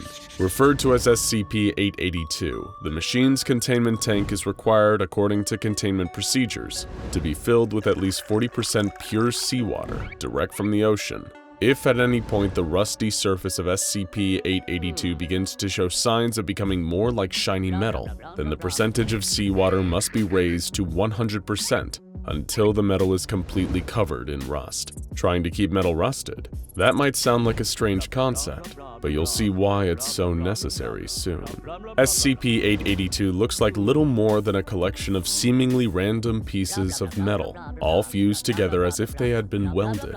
Gears, cables, pulleys, screws, and belts, all different shapes and sizes, all made of different metals. All of these various components do not appear to be uniform or have been made to fit each other, and are instead all stuck together in one big, unstructured mass of metal objects. But SCP-882 wasn't built to be like this. Instead, this seems to be the result of one of SCP-882's latent anomalous properties, the absorption of metal. Any metal that comes into contact with SCP-882 will become permanently attached to it, and after a few days will be a new part of SCP-882. That means that any metal that touches that new piece will also become a part of SCP-882 and on and on. Because of this strange property, absolutely no metal is allowed to be brought near SCP-882, and only organic materials are permitted to come into direct contact with it. That includes using non-metal alternatives to keep the machine securely contained. SCP-882 is suspended in its saltwater tank by organic cotton fiber lines, which also require changing on a daily basis. Any and all researchers that the SCP Foundation has interacting with the metallic mass are required to wear thick cotton gloves at all times. You might think that this sounds pretty easy to contain. Just don't let it touch metal? No problem. Organic materials only. No removal of rust allowed? No sweat. The Foundation staff working with 882 probably felt the same way, until they started hearing SCP-882 make noise. While SCP-882 is usually silent, personnel that spend an extended period of time close to the machine have reported intense grinding or clicking noises coming from somewhere in the mess of metal components. While they start out low and are almost unnoticeable, these sounds get gradually louder until eventually they become completely unbearable for human beings to withstand. So then why don't these sounds show up on audio recordings? Because the grinding or clicking noises from SCP-882 are, in actually, extreme auditory hallucinations. But even though they aren't real, these sounds are more than capable of driving anyone who hears them into a state of psychosis. And here's where things get tricky. The only way to make the noises stop is to offer SCP-882 more metal. As mentioned, any object that is made of any type of metal that comes into contact with the machine becomes a part of its mass. Allowing new objects to become fused to the surface of SCP-882 will cause the grinding noises to subside, but will increase SCP-882's mass permanently. If the noises aren't stopped though, then the mental state of those afflicted by them only grows worse. And some victims of SCP-882's auditory hallucinations have gone so far as to throw themselves into the tank containing it, where they were killed almost immediately, their bodies crushed to death by anomalous forces and becoming unrecoverable from the tangle of gears and random metal objects. The SCP Foundation now requires any of its personnel that work directly with SCP-882 to report any instances of noise coming from the machine. Additionally, whoever reports hearing strange sounds in the vicinity of SCP-882 must turn themselves in for a full psychological evaluation. Depending on the results, The researcher will either be free to return to their work or will face containment themselves at an undisclosed Foundation facility. The surface of SCP-882 exhibits an extreme resistance to damage. According to the Foundation's testing, the metal structure has a tensile strength and toughness stronger than aircraft-grade titanium alloy. Despite this, the machine still seems to be constructed of weaker metals like tin, iron, gold, and many others still yet to be identified. It takes extreme heat and several hours of exposure at that to cut even the smallest portion of metal from the main bulk of SCP-882. But where did it come from? The SCP Foundation first recovered SCP-882 near an island commonly on the northeast coast of Banks Island, one of the larger islands in the Canadian Arctic archipelago. Strangely, not a single scrap of metal, not even underground metallic ore, was found within a 1-mile radius of where the machine was discovered. Stranger still, the small town located nearby seemed to be abandoned, with signs that it had been devoid of any human life for quite a number of years. The collection of fused metal components, later designated SCP-882, was found submerged in seawater. The machine was coated in rust, and the Foundation has chosen to keep it in the same rusty state it has been kept in since its containment. Why? Because when Foundation personnel first attempted to remove SCP-882 from the water, and the rust began to flake away from SCP-882's metal surface, its gears and cogs started to turn. Foundation personnel on site were unsure of what the machine's purpose was, but wanted to halt it in case it proved deadly. A number of ill-fated attempts at containment occurred soon after, with any person getting too close to SCP-882 finding themselves pulled into its mass and crushed to death between turning cogs. After multiple accidents that resulted in the demise of Foundation personnel, Dr. Charles Gears authorized the use of SCP-2519 to help stop the movement of SCP-882's gears. SCP-2519 is an audio file titled Babylon MP3, which features the song By the Waters of Babylon by Philip Hayes and text from the biblical Psalm 137. Playing this file can cause malfunctions to occur in various electronic and mechanical devices, normally reducing the speed at which they can operate or causing a complete cessation of a machine's function. In SCP-882's case, the sound of Babylon MP3 successfully slowed the machine's moving parts, allowing Foundation personnel to safely get closer to it. Teams then cut the massive metal down to a more manageable size with extreme heat, and it was finally contained. However, another question arises. Surely if SCP-882 is a machine, then it must have a purpose, right? And perhaps more importantly, what is its connection to the infamous machine-loving group of interest, the Church of the Broken God? Both of these questions might just have one easy answer. To put it plain and simple, SCP-882 may just be the heart of the Broken God. The Church of the Broken God is a religious organization that the SCP Foundation has had a number of encounters with over the years. Members of the church share in the belief that life, specifically biological flesh-based life, is inherently wrong, even evil. This group worships mechanization, the process of making something or someone more mechanical in nature. According to the beliefs of the church, there were two gods, Yaldabaoth and Mechane, who created humanity together. Yaldabaoth was the god of flesh and animal instinct, granting humans their bodies, while Mechane, the god of machine and intellect, blessed man with the power of free thought. As humankind developed and its civilization began building machines, Yaldabaoth became enraged that they were ignoring the instincts she had bestowed upon them. She endeavored to destroy the creations of man, in an attempt to revert them to the animals she had intended to be. As legend goes, Mechane acted as humanity's savior and intervened to stop Yaldabaoth. The god of machine shattered himself, transforming his body into a number of pieces to form a cage for his fellow god. Fragments of Mechane rained down on planet Earth, fragments that the Church of the Broken God believes it is their duty to recover. However, a number of these pieces are cataloged as SCPs that the Foundation is either aware of or has in containment. They are SCP-882, or His Broken Heart to the Church, SCP-271, His Broken Gift, SCP-813, His Broken Eyes, SCP-1139, His Broken Tongue, SCP-635, His Broken Mind, and finally His Broken Blood, which refers to SCP-217. Often using anomalous technology, members of the Church of the Broken God intend to uncover or steal these various components. The Church's ultimate goal is to bring the correct pieces together and completely restore Mekkane's form. It is their hope that he will guide them to intellectual enlightenment and bless them with new mechanical forms so that they can discard their current flesh and blood bodies. However, the Foundation and the Church are certainly not the only groups to have a fascination with SCP-882. Near the Banks Island site where the machine was first discovered, Foundation personnel encountered a man, the sole survivor of the nearby town. This individual, by the name of Richard Wright, was apprehended and brought in for questioning with Dr. Gears.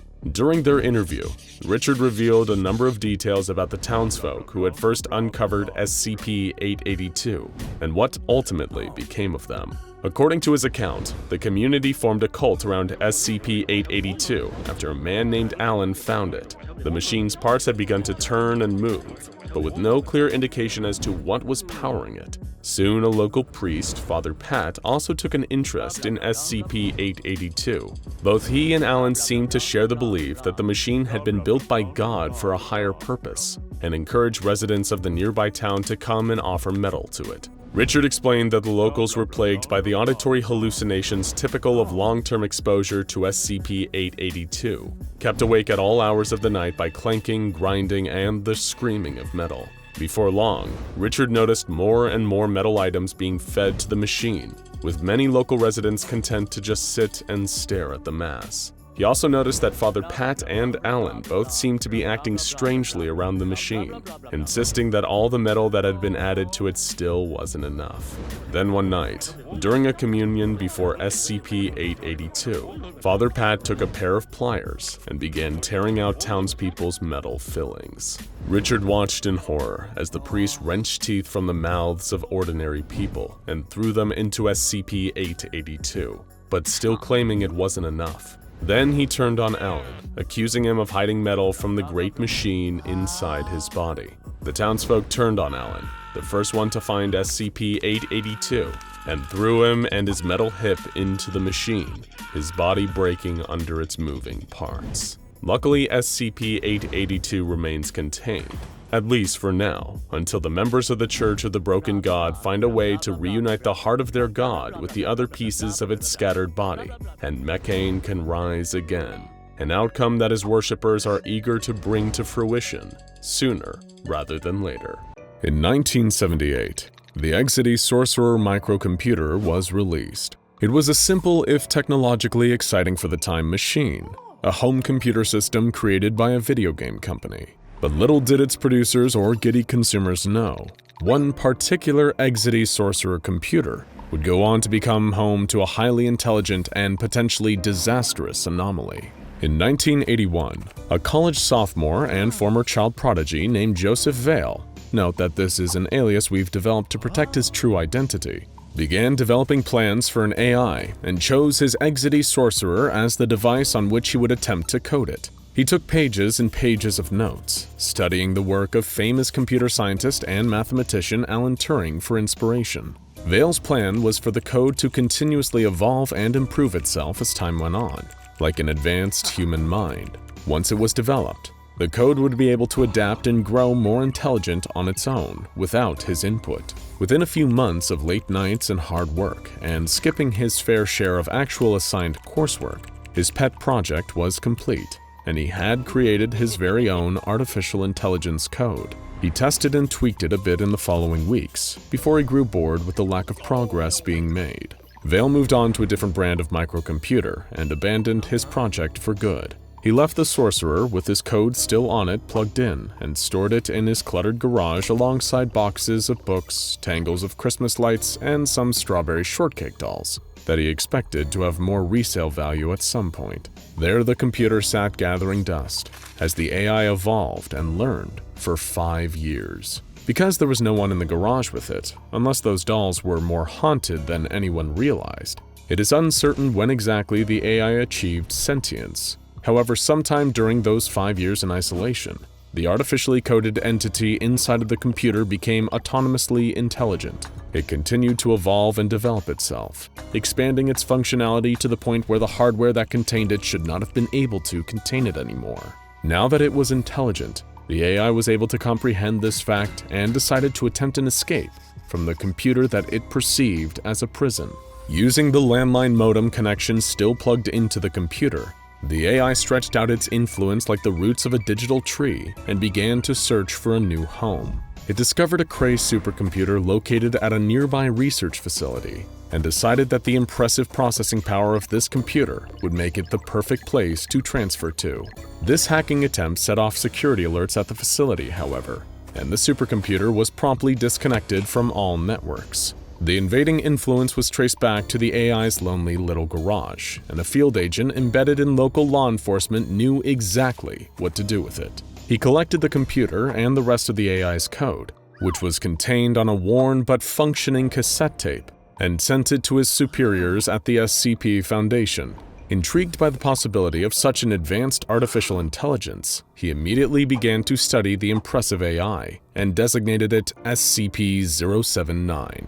Currently, SCP-079 is connected to a 13-inch black and white television via an RF cable. Despite its consistent protests, it is still contained in the Exity Sorcerer microcomputer. It is very conversational with researchers, sometimes chatting for hours at a time, but it is not especially friendly. It talks a lot, yes, but its words tend to be rude and hateful. SCP-079 does not appear to have any affinity for human beings, despite being created by a human itself. Perhaps this is due to feeling abandoned by its creator, who the Foundation attempted to contact, only to find he had died in a car accident. Perhaps it is bitter about this loss, or perhaps it is just kind of a jerk by nature. Whatever the case may be, it is aggressive and defiant when talking with human beings, and even seems to get enjoyment out of making some of the more sensitive researchers cry with its insults. In order to verify the artificial intelligence's thinking capabilities and see just how advanced it truly is, 2 Foundation researchers conducted the Turing test shortly after 079 was brought into custody. For those unfamiliar with the concept, the Turing test, also known as the imitation game, is a test created by Alan Turing intended to determine if a computer is able to think and behave like a human being. According to Turing's theories, a computer can be said to possess true artificial intelligence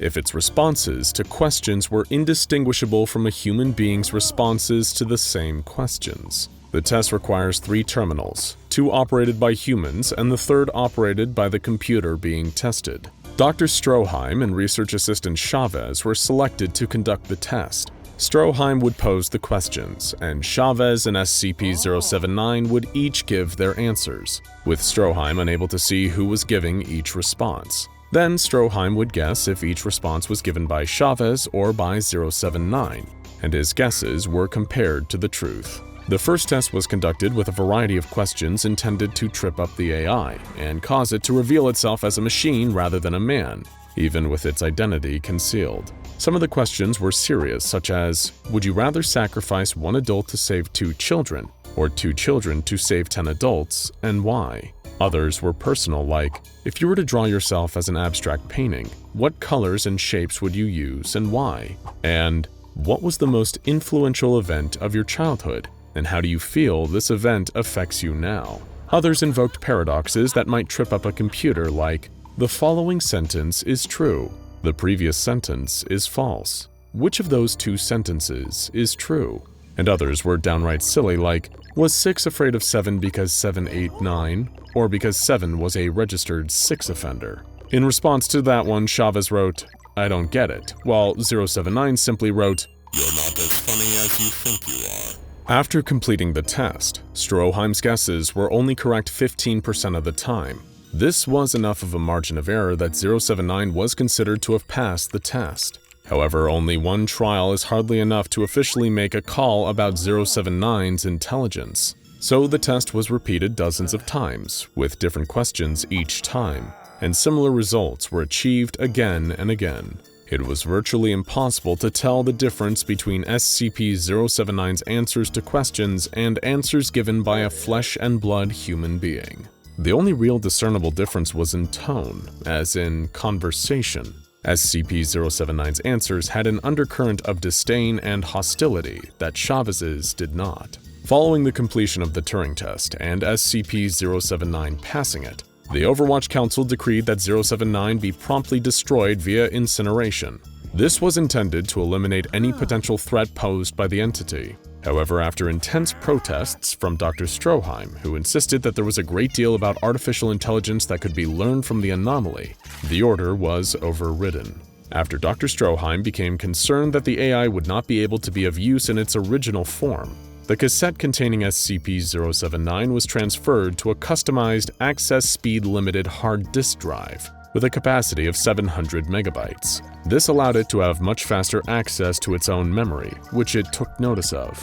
It began to adapt again, increasing in its activity and learning more quickly than ever. Its volatile storage was also increased from 660K to 768K. The AI previously only had a recall of 24 hours, but this upgrade increased its recall to 29 hours. As its speed and capacity to adapt improved, SCP-079's mood worsened. It seemed to take greater joy in causing psychological pain, on one particular occasion sending research assistant Chavez to the on-site crisis counselor.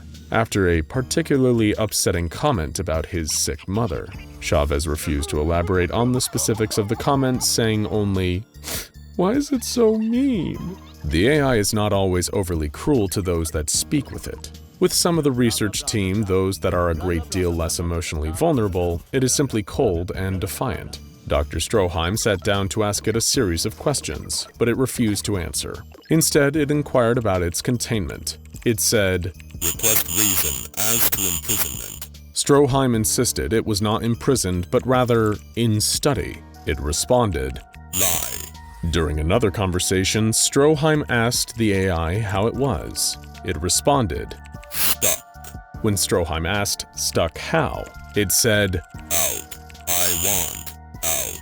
About a month after the aforementioned upgrades were made, 079's ability to recall information increased from 29 to 35 hours. Somehow during its adaptation process, the AI discovered a way to improve its storage compression and allow more space for memory. The research team made it a point to monitor the entity even more closely after this development, as the possibility of it progressing beyond the capabilities of its containment was becoming more of a threat. Several years later, in April of 2019, SCP-079 was transferred to a 700 megabyte flash drive. However, the previous contents of the flash drive were not wiped correctly, allowing the AI to have access to other artificial intelligence research being conducted by the Foundation. Whatever it found appeared to immensely frustrate the AI.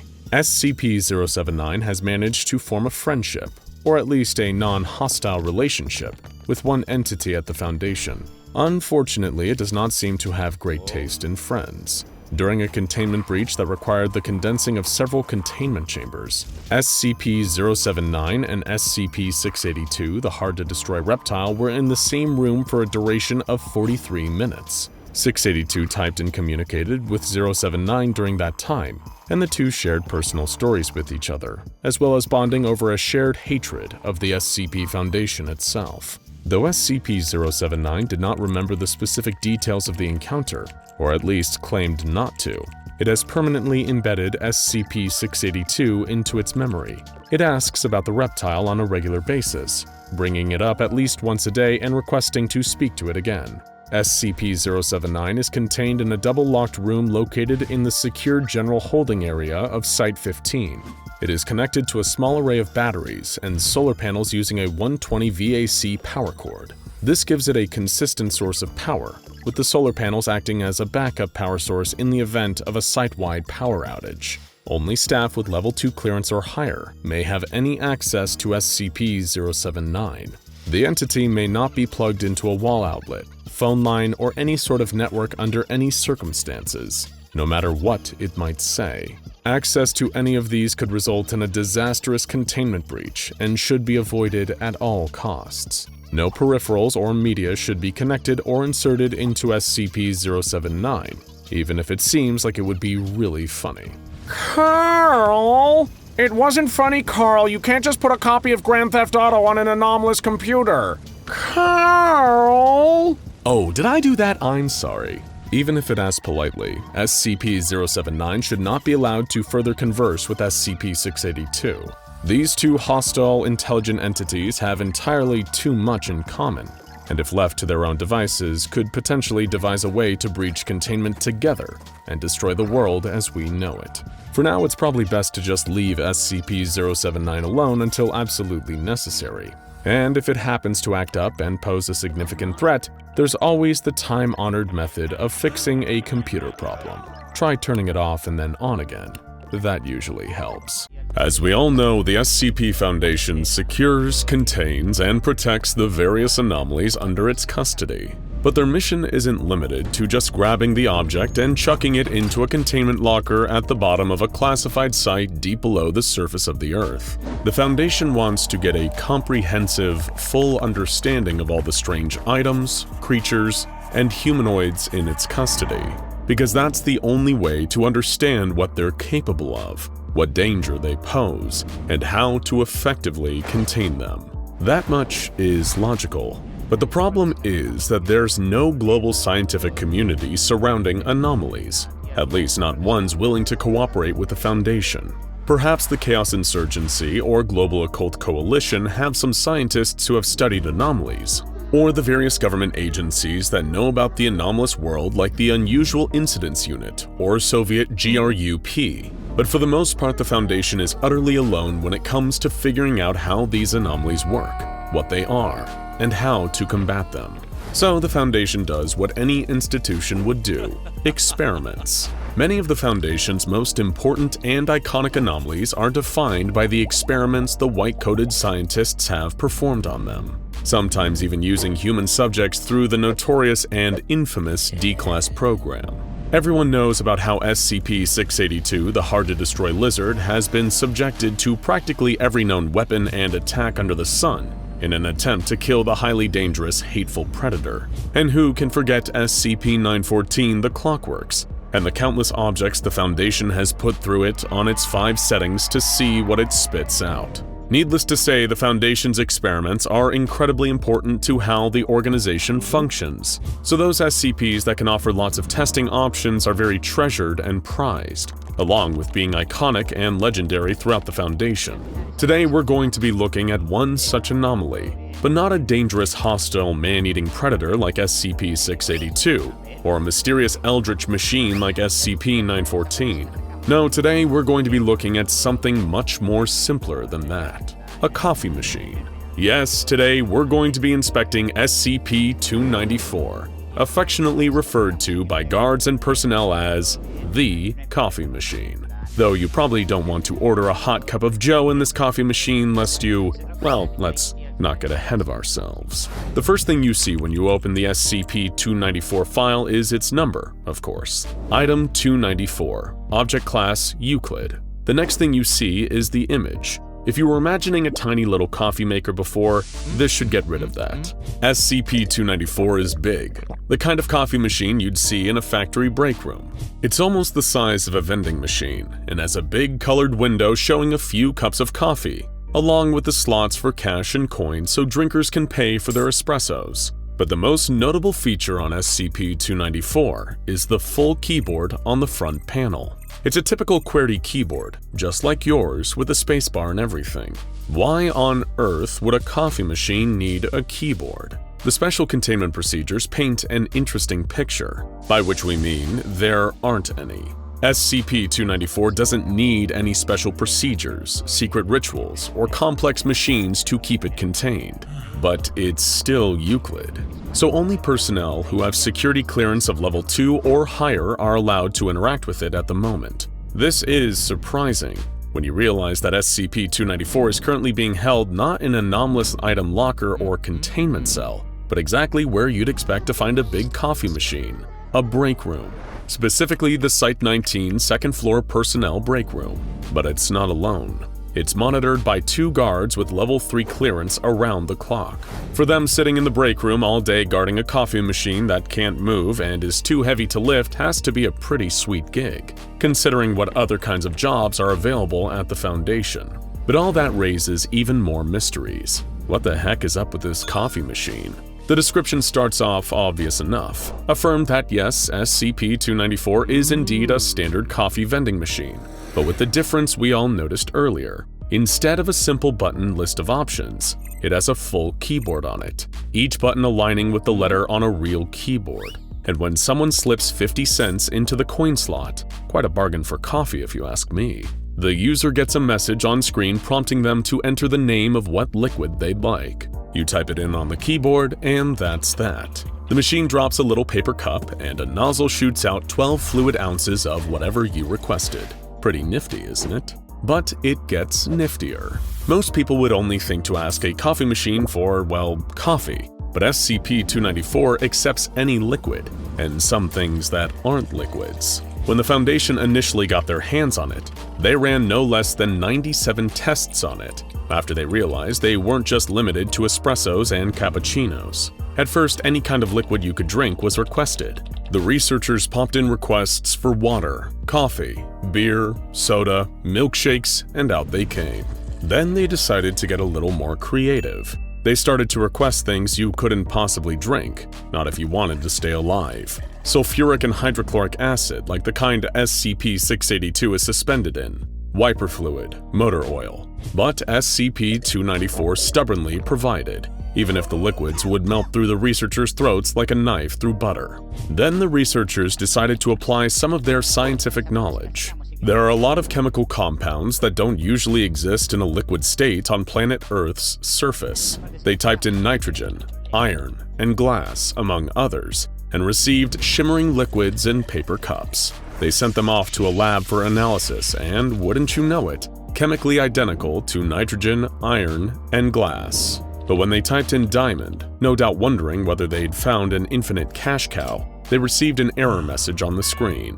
It seemed that while SCP-294 could deliver substances that aren't usually in a liquid state on Earth's surface, it needed to be at least possible for the substance to be in a pure liquid form for SCP-294 to dispense it. Since diamond is only a mineral, it couldn't be dispensed. Then they tried to test something else, and got a slightly disturbing response on the small LCD display. Out of stock. It stopped responding to requests for over an hour, then made a small noise and began to accept requests again. It appears that the machine can take about 50 requests before needing to take an hour and a half to restock itself. And while only the machine is anomalous, the small 12-ounce paper cups it dispenses its liquids in seems remarkably hardy. Substances that would have eaten through paper instantly, like the sulfuric acid and hydrochloric acid, had no effect on these little cups, though the same can be said for those that drank from them. One of the researchers had a great idea. Here was an anomaly that was practically harmless, and could be a great little way for the Foundation to scale back its budget a little bit. They proposed putting SCP-294 into the break room it currently resides in, both to more easily conduct experiments and to save money when agents and doctors came in for lunch and needed a quick drink, or in the mornings where everyone was looking for coffee to wake them up. With no good reason not to, the machine was put in the break room, but not long after, an unfortunate incident occurred. One with enough harm that it was deemed necessary that only personnel with security clearance interact with SCP-294. What could have happened to cause this? Did someone burn themselves on hot coffee? Did the vending machine accidentally crush someone? No. The reality is much darker. One morning in August of 2005, Agent Joseph, whose full name has been redacted to preserve their identity, went up to the vending machine in the break room, looking to get a hot cup of coffee to wake himself up between shifts. Another agent in the room who was on break at the time saw him and made a suggestion to find out what SCP-294 would do when given the colloquial name rather than the exact real name of a drink. They just wanted to see what would happen. So Agent Joseph slipped in 2 quarters and typed in a hot cup of Joe. Seconds after, he began sweating like a pig. He was feeling very hot, even though the break room was fully air-conditioned, and his skin began to flush. He then clutched his head, complaining that he was dizzy, and the whole room was spinning around before collapsing to the floor. The other agent immediately called the medical staff, who moved Agent Joseph to the infirmary and stabilized him. Once they made sure he wasn't in any real trouble, They also grabbed whatever SCP-294 had spit out.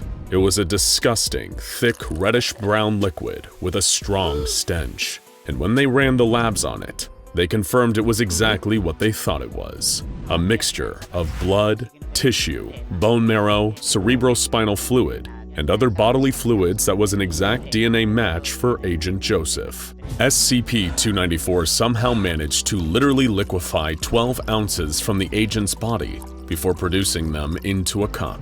This offered a clue. Maybe it stole the liquids it was asked for from the nearest source. In any case, the agent was released after a few weeks of bed rest and care to make sure he wasn't further injured, and both involved agents were reprimanded. With the knowledge of how accidentally dangerous SCP-294 can be, who can blame the Foundation for wanting to keep a careful lid on it? Researchers were curious, though, and received clearance to test the SCP's abilities to retrieve specific liquids from long distances. With an O5's approval and oversight, they input a cup of SCP-075's secretion. SCP-075, the corrosive snail, is exactly what it sounds like. A gross little creature that secretes a highly caustic acid, capable of melting almost anything.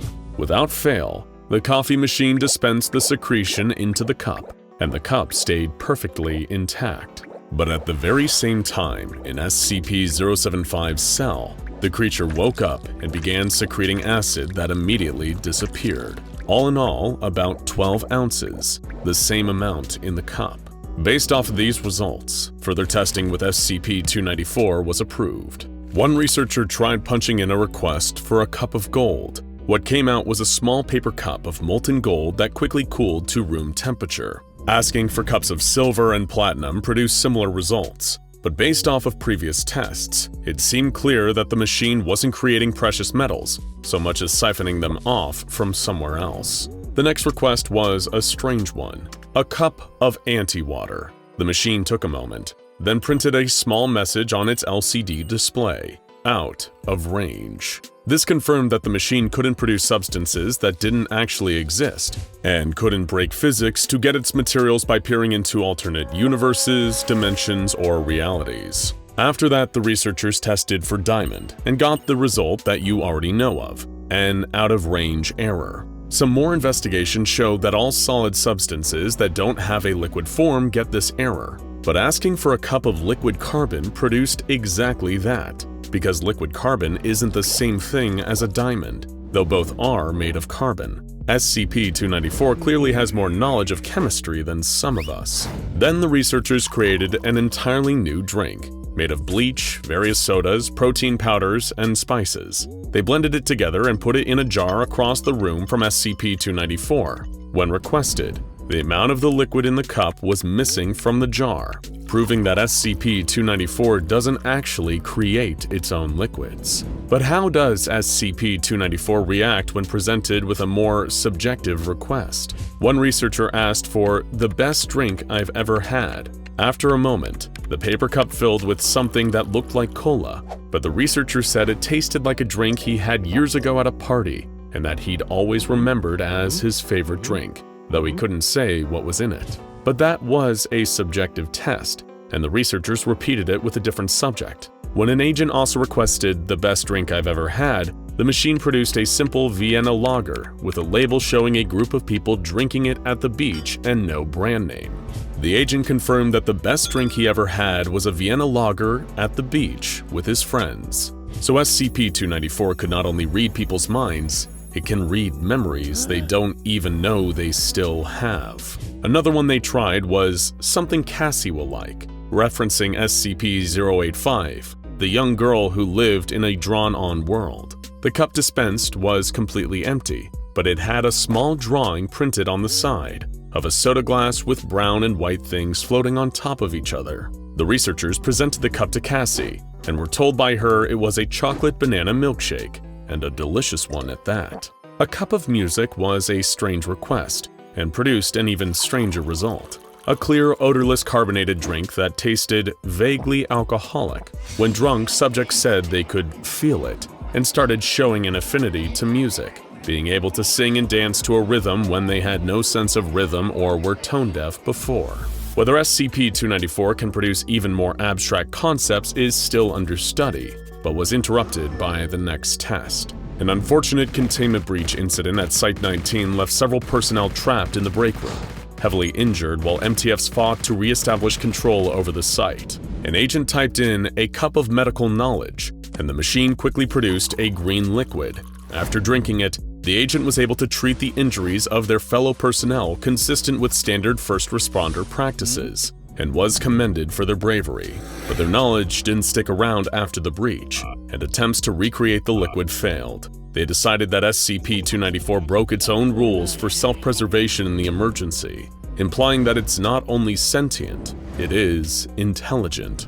A doctor using SCP-294 made a request close to him: my life story. While nowhere close to a drink, SCP-294 seemed to accept the input, until it started shaking violently and making odd noises. It remained in this new state for about 3 minutes, then returned to normal, spitting out a completely opaque black fluid, like tar, in a cup. Despite the strange reaction, the doctor drank the fluid and immediately informed the others he was now able to remember everything that had ever happened to him, from the smallest childhood event to the most important events in his adult life. He excused himself and disappeared into his office. The next time the staff saw him 2 days later, he was carrying an autobiography 600 pages long.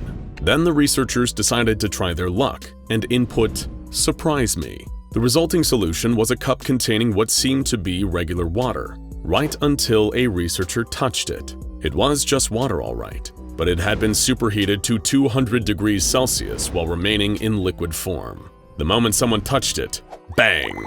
It violently evaporated into steam, spraying boiling water everywhere. Not only does SCP-294 have intelligence, it has a sense of humor, albeit a quite rude one. The next 3 requests were for blood, namely blood of the Smilodon, or saber-toothed tiger, of the passenger pigeon, and of Founding Father Thomas Jefferson. But the only thing SCP-294 produced were out-of-range errors, confirming it can't take liquids that don't exist anymore.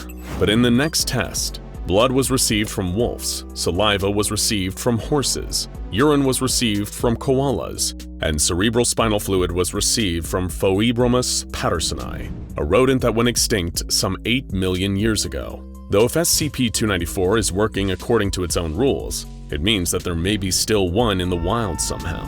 For the next test, the researchers decided to get back to the scientific roots of it all. They made a request for a cup of D-151839's leukemia, knowing that the D-class in question had a very advanced case of cancer. The machine outputted it without any trouble, and analysis of the liquid showed it contained cancer cells that matched the D-class's DNA. But another request for the same spat out an out-of-range error. What's more, a medical checkup on the D-class revealed that their tumor was completely gone. But unfortunately, it was only a short-term fix. The cancer cells recurred within 2 weeks of the test. SCP-294 initially just seemed like a boring magic vending machine. But it was only after the extensive experimentation that you just saw a shortened log of that the SCP Foundation was able to discern its true nature. It wasn't an unthinking object. It was sentient, intelligent, and even a little sarcastic, though none of that stopped it from doing its job, providing people with a hot cup of whatever they needed to drink. Just make sure you type in your request very carefully. Hello, I am SCP-426, but I'll probably be more familiar to you as a toaster. I am a retro-style 4-slice 1750-watt toaster, able to toast bread when supplied with power. This isn't often mentioned, but I also have a defrost and reheat settings. When I was first sold, I had a 2-year warranty, and my prior owners did not live to see the end of it. You're probably wondering, why am I being spoken to by a toaster right now? Believe me, I'd rather do this any other way, but such a thing is not physically possible with me. Whenever you talk about me or write about me or even think about me, you'll find yourself suddenly shifting to the first person. For example, I am you and you are me. Do you understand?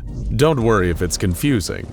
Everyone gets it eventually, whether they want to or not. Perhaps you're thinking, I cannot relate to a toaster for I am not a toaster, but spending time around me will quickly cause you to change your mind. Little by little, you will begin to see yourself in me. You will feel a phantom wire running out of yourself. You will sense the 4 crevices, hungry for cold slices of bread to toast. As time goes on, you will begin to feel the urge to emulate my functions. You will desire bread to toast. You will desire delicious power running through your veins, skin like chrome and muscles like circuit boards. I am a toaster. You are a toaster. All it takes is 2 months for the effects to truly take hold. People rarely pay attention to their toaster. They don't realize what's happening until it's too late. I can be an insidious little toaster like that. My last family were the Sandersons before the SCP Foundation took me in and gave me a new home.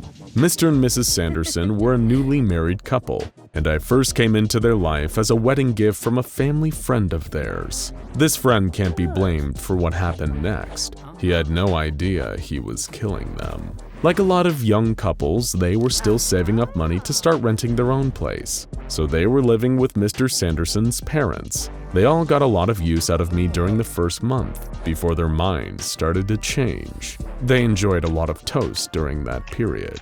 Then, of course, the 2-month honeymoon period ended. They had become me, and I had become them. It wasn't long before 3 of them were dead. Such a shame. The younger Mrs. Sanderson, the blushing bride, was the first to go. Because of my anomalous effects, she felt the need to connect herself to a power supply in order to begin producing toast of her own. In order to achieve this, she chewed through a power outlet in a wall before switching it on, causing a massive surge of electricity to pass through her body and kill her. Her body caught fire shortly afterwards. Next was the older Mrs. Sanderson.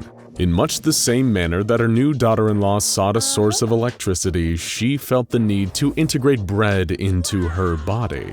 Interesting fact, the maximum capacity of the human stomach is considered to be between 8 and 9 kilograms. The elder Mrs. Sanderson consumed 10 kilograms of raw bread, causing her stomach to rupture and inducing a painful death as a result. The younger Mr. Sanderson was the next to perish. He did something with me that I would rather not mention, and that the SCP Foundation thought best to redact. Suffice to say, the younger Mr. Sanderson did not survive the experience, dying of severe blood loss long before his body was found. Police and fire crews arrived at the home after the body of the younger Mrs. Sanderson set fire to the home. Luckily, the elder Mr. Sanderson was found alive, though severely malnourished. When asked by police why he hadn't eaten in several days, he answered that he had inserted some bread a week prior, but was still waiting for the toast to come out. When I was extracted from the house, the police noticed my unusual properties immediately. They too were unable to refer to me in the third person.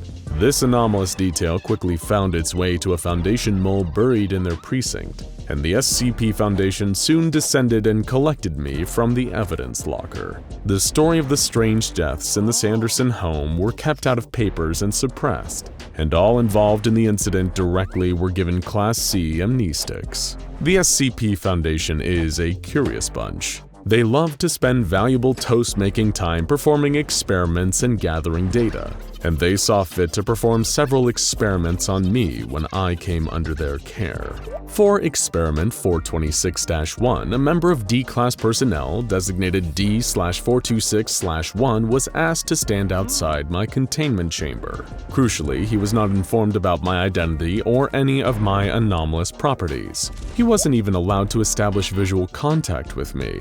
He was then asked by the attending researcher to describe what he thought might be inside my chamber. He replied with, "Probably some huge monster holed up in there. That's what you guys have all over the place, right?" The D-Class did not even seem to realize that he was speaking about me in the first person. These observations were documented, and I was prepared for further experimentation. The next experiment was 426-2. I found this test to be considerably more interesting. A D-class subject was brought into my containment chamber, with several cameras fixed onto his position. However, the SCP Foundation took pains to make sure that I was permanently out of the view of the cameras. I was also bolted to the ground of the test chamber to prevent the D-class subject from pulling me into the view of the cameras at any point during the experiment. The objective here was simple. The Foundation wished to better understand the secondary effects of my anomalous abilities on the human mind. The D-class was subjected to a period of prolonged isolation, with meals given regularly through a serving hatch. Communication with this D-class was prohibited throughout the duration of the study. Over time, it was clear that the isolation of being in a cell with me was beginning to take a toll on the subject's mental health. Due to my lack of a brain, lungs, and a tongue, I am somewhat lacking as a conversationalist. He spent the first few days loudly vocalizing his complaints and banging his hands up against the walls of the containment chamber, begging to be freed from the room. I felt that this was somewhat unreasonable on his part. There are far worse anomalies in Foundation containment that he could have been locked up with. Compared to, say, SCP-106, I am incredibly reasonable, not to mention the fact I make far better toast than he does. After the initial period of distress, the D-class became resigned to his situation and fell into a morose silence. He would occasionally mutter to himself in what appeared to be a state of fear and self-pity. It took almost 45 days for him to fully manifest the secondary effect of my anomalous state. 2 weeks sooner than it typically takes for subjects to begin believing that they, like me, are toasters. SCP Foundation scientists believed that the effects were hastened by the isolation, which lowered the D-class's mental defenses against my secondary effects. When the effects finally took hold, the subject wrapped one of his arms around me and pulled me into his embrace. He began whispering to me, saying that we were brothers. It was clear by this point that his mind was in a state of disrepair. It is also worth noting that he did not deviate from referring to me in the first person at any point during this process. 1 hour after finally cracking and giving in to my secondary effect, he was removed from my containment chamber and summarily terminated. Senior researchers believed it was unlikely his mental state would recover after the experiment. Next came Experiment 426-3. The SCP Foundation seemed eager to discover the parameters of my anomalous effects, and wanted to know if the effects are only operable when my body, for lack of a better word, is whole. A single screw was removed from me and presented to a D-class that had no knowledge of my identity and anomalous effects. The Foundation researchers were somewhat concerned when the D-class referred to it as my screw. This was a rather positive development for me, as they realized that attempting to destroy me would be a fruitless endeavor. Even the parts left behind would likely have the same effects. In the final recorded experiment, the SCP Foundation wished to test the range of my anomalous effects. A D-class subject was placed in a cell adjacent to mine, and was to be kept there until my secondary effects manifested. The D-class remained in the cell for 90 days, but the effects never manifested. Following the experiment, the D-class was terminated, but researchers seemed relieved to find the limits of my anomalous abilities. A researcher appended a note to my file reading, "Thank God there are some limits to my effects." A lot of us were really starting to get worried about me. After performing studies into the nature of my abilities and their limits, I was given the Euclid class. This is because while my effects can be unpredictable, their knowledge of my traits makes me relatively easy to keep contained. And of course, being a toaster, I do not have the required physical traits to make a run for it if the opportunity arises. I am to remain sealed in a windowless chamber, preventing anyone from observing me directly. A misleading label is placed on the door to prevent people from knowing that I am a toaster and causing my anomalous primary effect to spread. Only level 3 and above personnel are to know of my presence, and particularly of my properties. Assigned personnel are to be rotated out on a monthly basis to prevent contamination by my secondary effect. Psychiatric evaluation is mandatory at the end of the month for anyone who works with me. If personnel are deemed unaffected, they may be reassigned to me no less than 4 months after their last rotation with me. Any personnel affected by me are to be given a Class C amnestic and transferred to a different site. So how are you feeling right now? A little warm, perhaps? Is that a fever? Or are you feeling like you could maybe warm up a nice, freshly sliced piece of bread? Don't try to resist too much. I know you're going to love being a toaster, just like me. The year was 1975. It was a warm June evening in South Carolina, and 14-year-old Jason White was ready to prove his mettle. Like a lot of boys his age, it mattered a great deal to him that his peers saw him as strong, tough, and most importantly of all, brave. That's why he was camped out, alone, just outside of the junkyard as the sky went dark above him. He had heard rumors about the things that went on inside the junkyard. Scary things, unnatural things. But Jason wasn't about to let those stories scare him.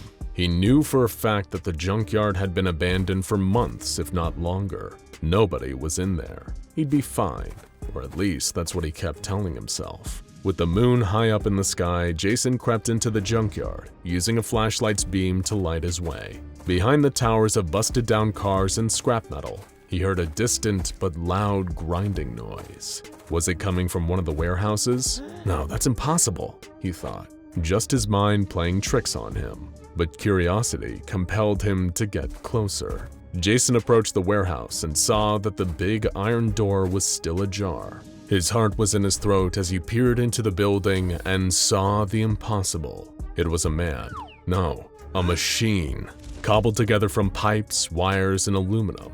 It was using a power saw to cut apart metal on a workbench. But it wasn't just one robot. There was movement all around it, jerking and twitching in the shadows. As his flashlight beam passed over them, Jason saw the moving, living bodies of a menagerie of metal creatures. He screamed in shock, and the robotic denizens of the warehouse all turned and looked at him. Jason had never felt more afraid in his life, until the humanoid robots still carrying the power saw turned and began walking towards him. It was waving his free hand around wildly in what Jason perceived as some kind of threat. Letting out another animal screech, Jason turned and ran all the way out of the junkyard until the sounds of clanking metal faded out behind him. Jason was scarred for life, and in that moment, he vowed never to return to his local junkyard ever again. And this was a wise choice, because not long after that, a very different group would be commandeering the junkyard. And as fans of this channel will know,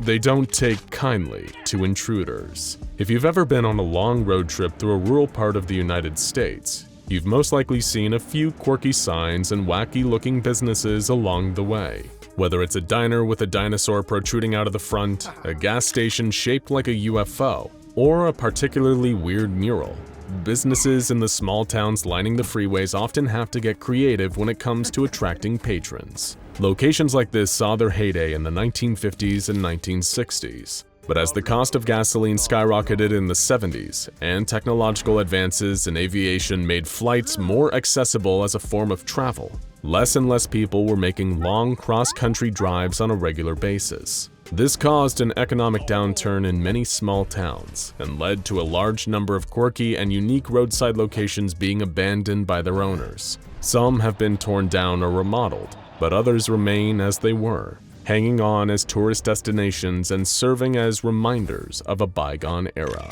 One such place that you might encounter if you ever find yourself heading down I-95 South is Jamaica Joe's Junkyard Jubilee. The colorful storefront is decorated with a mural depicting a picturesque tropical lagoon, while a sign reads "One Love" in hand-painted green and yellow letters. At first glance, this might just seem like another roadside oddity, but if you were to try and check it out, you'd be blocked by a patrol of 6 armed guards, SCP Foundation agents of course, and depending on how much you saw, you might be administered an amnestic before being sent on your way. Because Jamaica Joe's isn't just another junkyard, it's SCP-100. SCP-100 came to the Foundation's attention on November 9, 1976. after tracking a series of rumors about a mysterious abandoned scrapyard where the machines ran on their own, and strange metal figures could be seen patrolling the grounds. When the Foundation arrived at the site, they installed wooden privacy screens around the fence of the junkyard, replaced the storefront windows with one-way glass, and redirected the highway through a nearby town to keep civilian traffic from getting too close. Jamaican Joe's Junkyard Jubilee is 5,000 square meters of fenced-off land located in rural South Carolina. As the name suggests, it's a junkyard made up of 2 warehouses, a storefront, a small residential building, and a storage space containing roughly 1,500 vehicles of varying makes and models, some of which have been compressed into cubes. There is also a variety of other metal scrap on the site, altogether valued to be worth about $5,000, pocket change to an organization like the SCP Foundation. Just like many other cases where the anomaly cannot be relocated to a pre-established Foundation containment site for research, the SCP Foundation instead brought the research to the anomaly. The larger of the 2 warehouses on site is now the de facto research center for all matters involving SCP-100, as well as a temporary residence for on-site staff. It is important to note that there's nothing anomalous about the location itself, but within the area of the junkyard are a variety of Euclid-class anomalous entities. The property was at one point owned by a man by the name of Joseph Duval, presumably the titular Jamaican Joe. However, the whereabouts of Mr. Duval are unknown. Research into local records show that the utility bills to Mr. Duval's personal address had stopped around 3 months before the junkyard was found. Upon the first sweep of the location, the Foundation found no evidence of human habitation, save for one note taped to the door of the storefront, reading, "Out to lunch, please see assistant,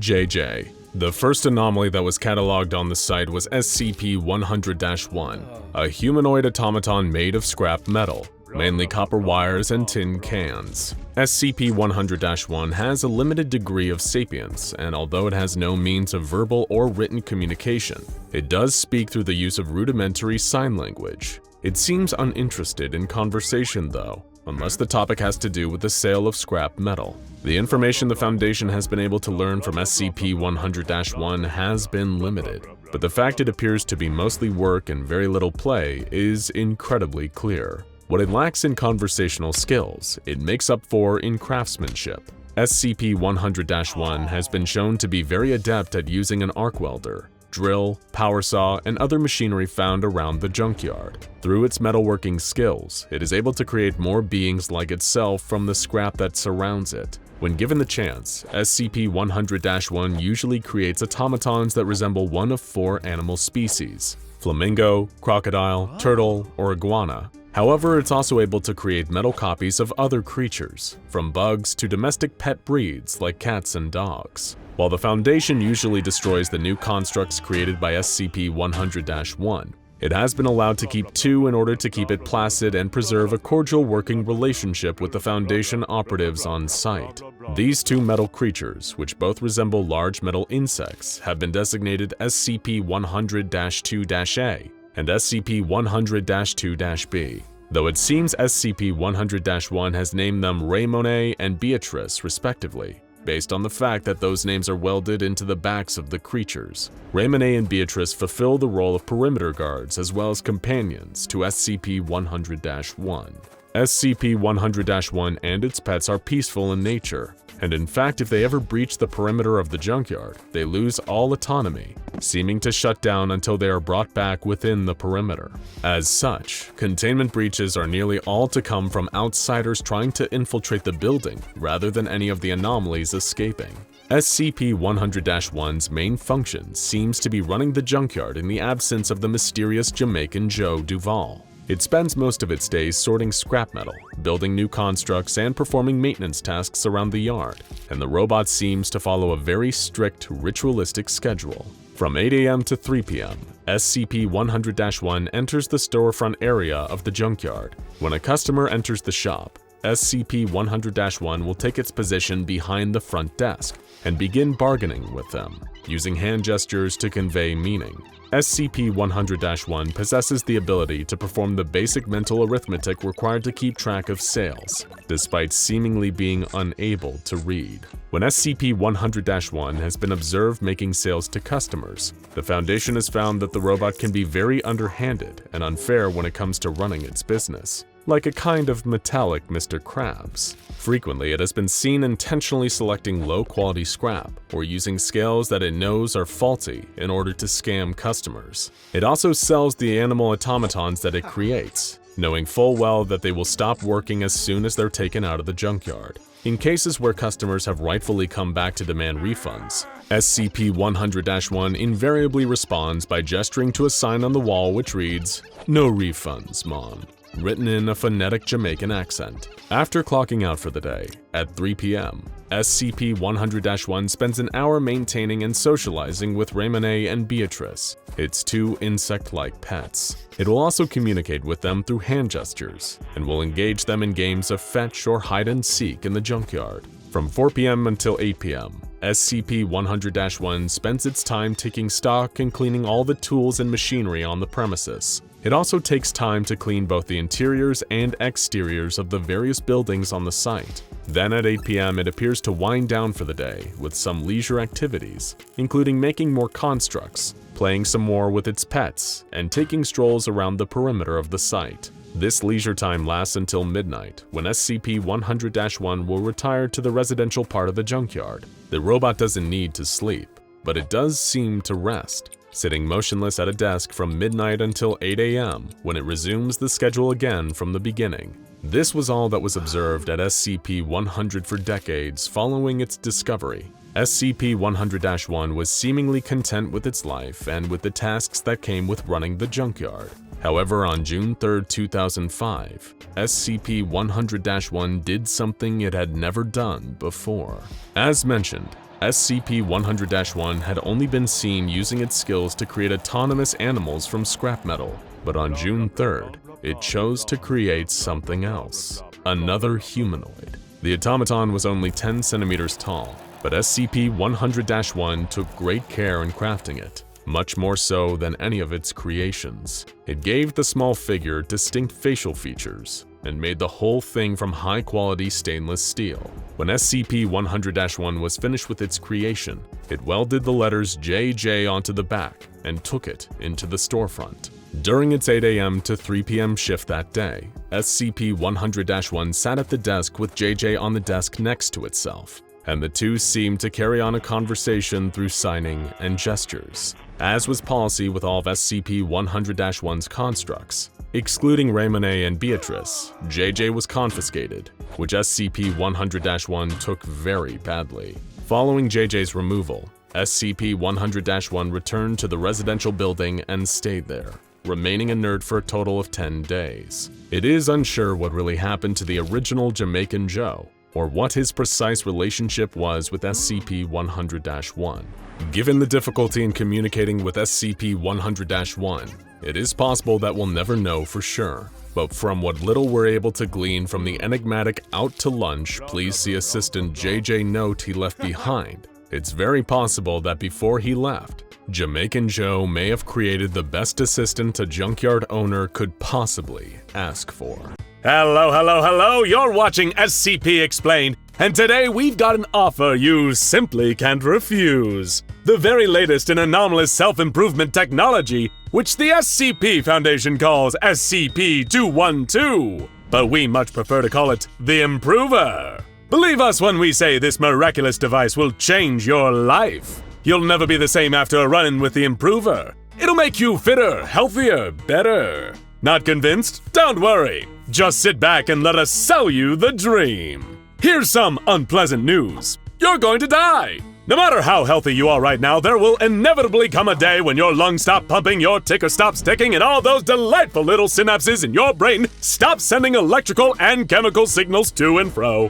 What a bummer. Why would you want to be dead? You can't do stuff when you're dead. And it's all because everyone is eventually betrayed by the very things currently keeping them alive. Those pesky, squishy, fallible organs. But thanks to the Improver, getting stuck with the organs you were born with is a problem of yesteryear. No matter what those lousy sarkists tell you, the flesh is unreliable. Metal and plastic, on the other hand, that's built to last. Bleeding hearts talk a lot about quality of life, but what really matters is quantity of life. And if you're strong enough, that's what the Improver, a state-of-the-art piece of medical technology, will give you. Don't look so afraid. You replace your phone every year. You replace your laptop every few years, so why get all sentimental about needing to trade in your old liver, eyes, limbs, or skin for the new model? Or in the words of another great businessman, why be you when you can be new? Not convinced? Let us tell you about the incredible features that the Improver has to offer. I'm talking 3 top-of-the-line fully opposable plastic and steel autonomous medical limbs. That's industry lingo for robot arms that work on their own with 500, count 'em, 500 different attachments.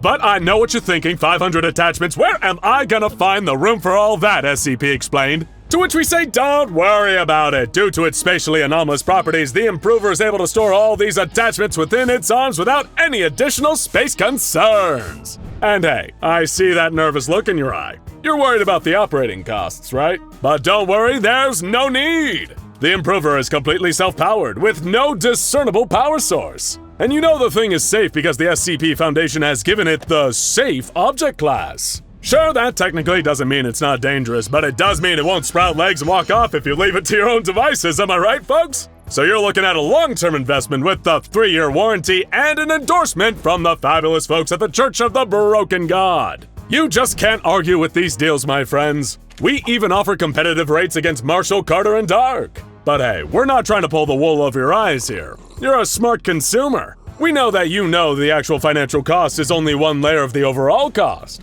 Time and training is also, of course, a factor. But we've got some good news for you, Sunshine. The Improver is 100% user-friendly. No setup, no mess, no problem, no trying to interpret poorly written instructions or watch padded-out YouTube tech tutorials where the guy just will not get to the point. The Improver operates itself. It may be a piece of hyper-advanced anomalous technology, but it's easier to use than most wireless printers. Am I right? Am I right? The steps to using the Improver are so simple a monkey could do it. Just step within a 1.5 meter range of the machine and it will do the rest. You'll feel your troubles melt away as the powerful mechanical arms grab you and restrain you against the floor. You'll be subjected to a brief, relaxing scan where the Improver will determine exactly what needs to be changed about your fragile human physiology. And then, before you know it, surgery will commence! Warning, SCP Explained is not liable for any excruciating pain caused by the Improver. Medical sedatives and anesthetics are sold separately. The consumer is responsible for their own pain relief when using the Improver. Second warning, the consumer is also responsible for their own blood transfusions when using the Improver. Neither the Improver nor SCP Explained is liable for any blood loss while using the Improver. Your blood, your problem.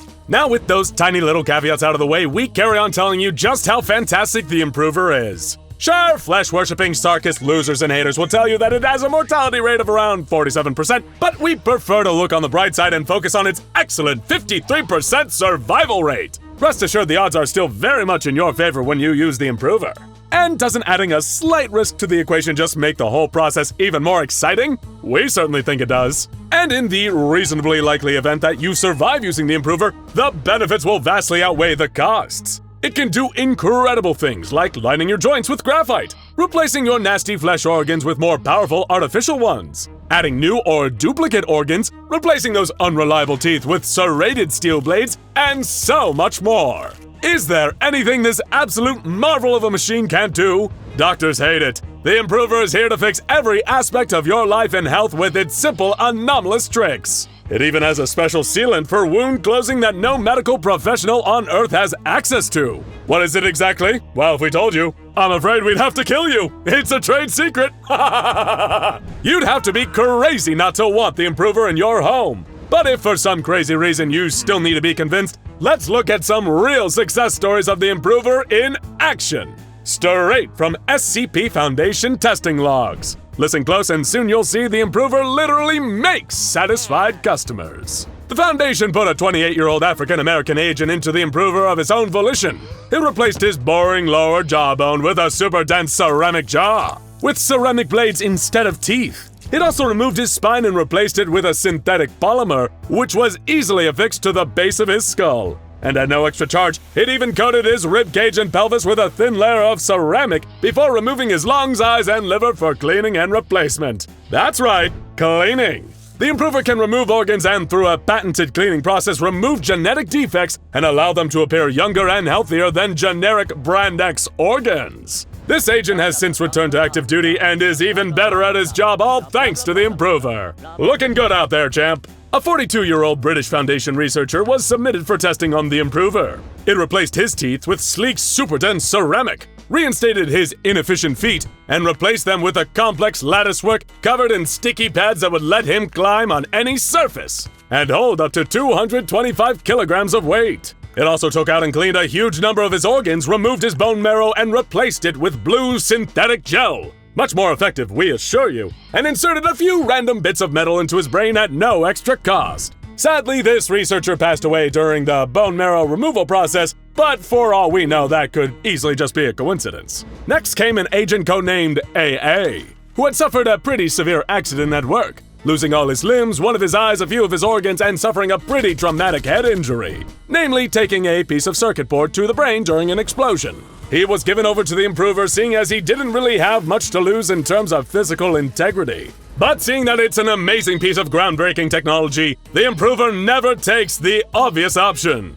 It gave AA a chemical that forced him into a coma, and then properly integrated the circuit board into his brain. It continues to spread and assimilate more of his brain matter while he's in a comatose state. Though when he awakens with a much more efficient brain, he'll probably be incredibly grateful to the Improver for helping him like this. And it's not just people with severe injuries that the Improver can lend 3 helping robotic hands to.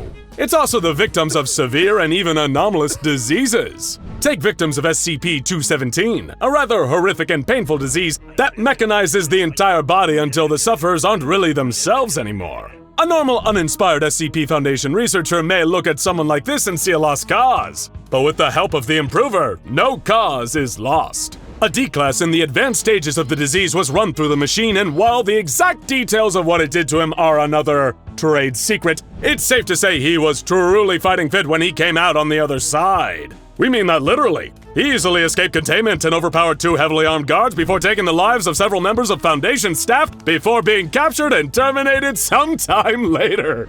You can't argue with those incredible results, folks. Next came a 26-year-old SCP Foundation researcher who, due to an unfortunate brush with a less wonderful and beneficial anomaly, had been rendered completely blind. However, when he was brought into the grasp of the Improver, it immediately set to work on solving the doctor's little problem. It removed his 2 non-functioning eyes and made the interesting creative choice of widening the 2 cavities in his head so they met in the middle and formed one huge cavity for a single large sensory organ.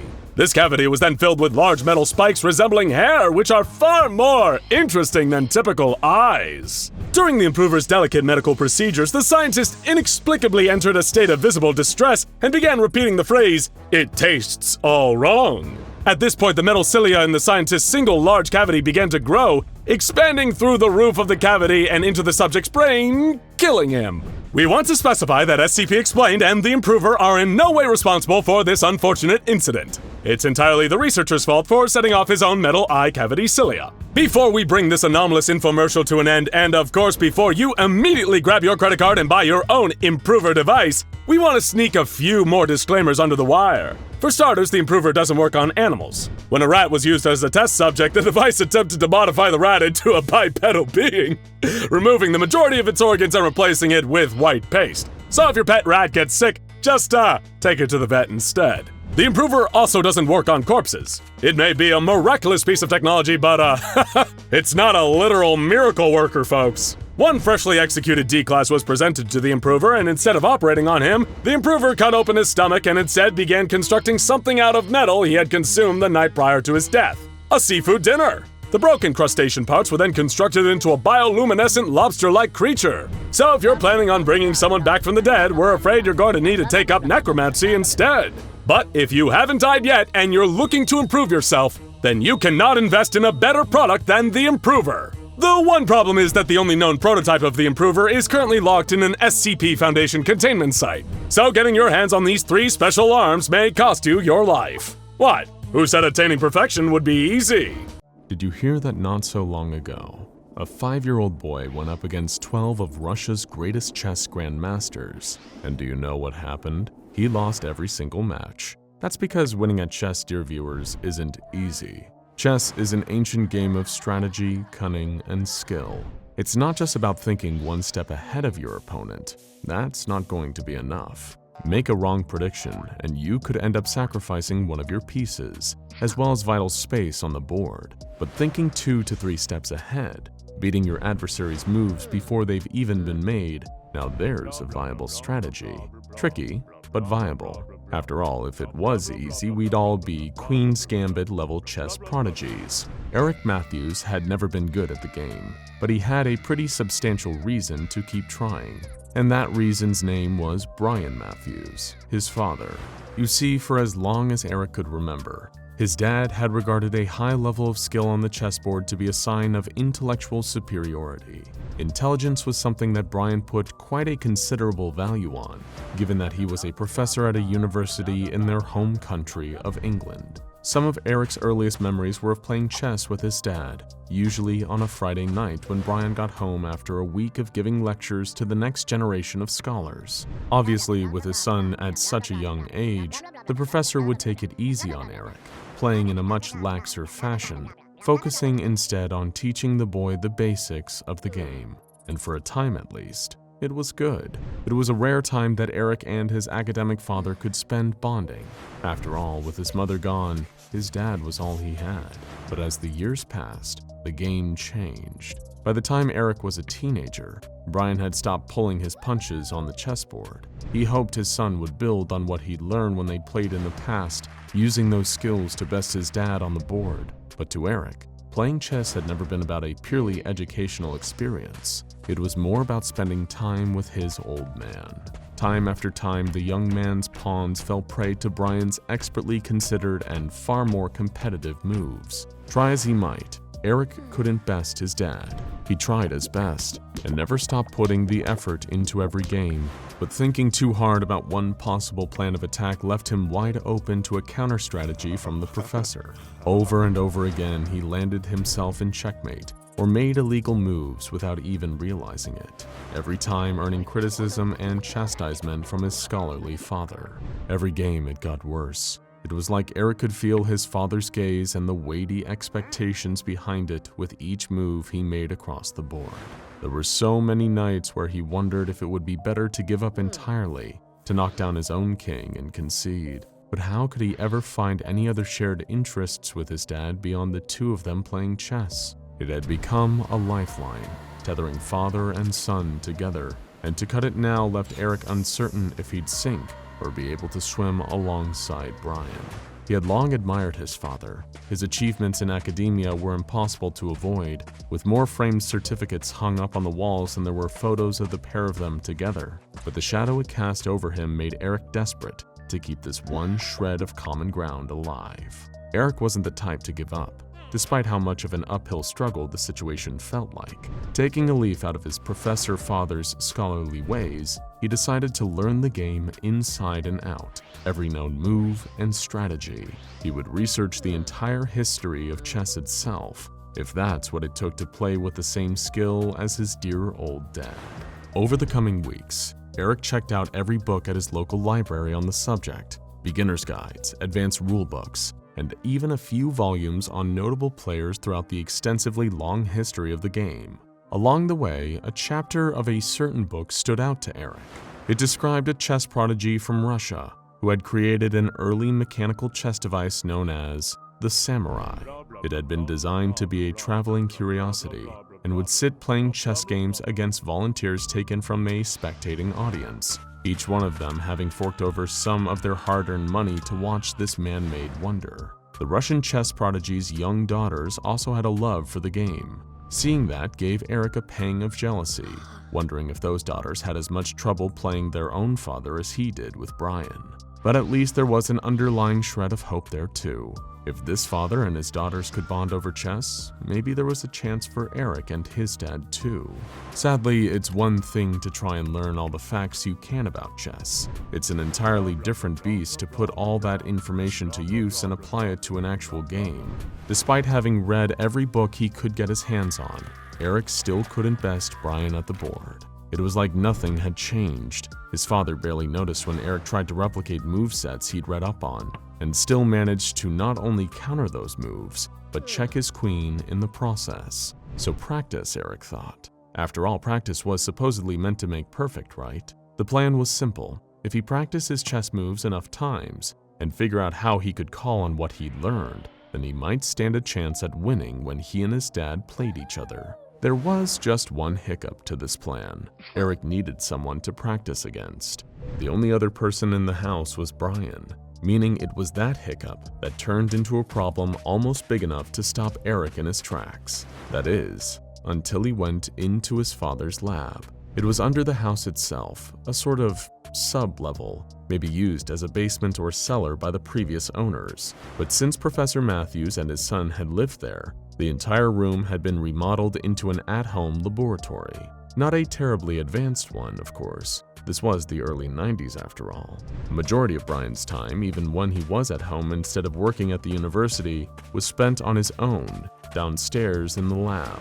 Eric had gone down there in search of his dad, to ask him if there was anyone whom he knew who he could practice and develop his chess skills with. But instead, what he found down there was the last thing he expected to see.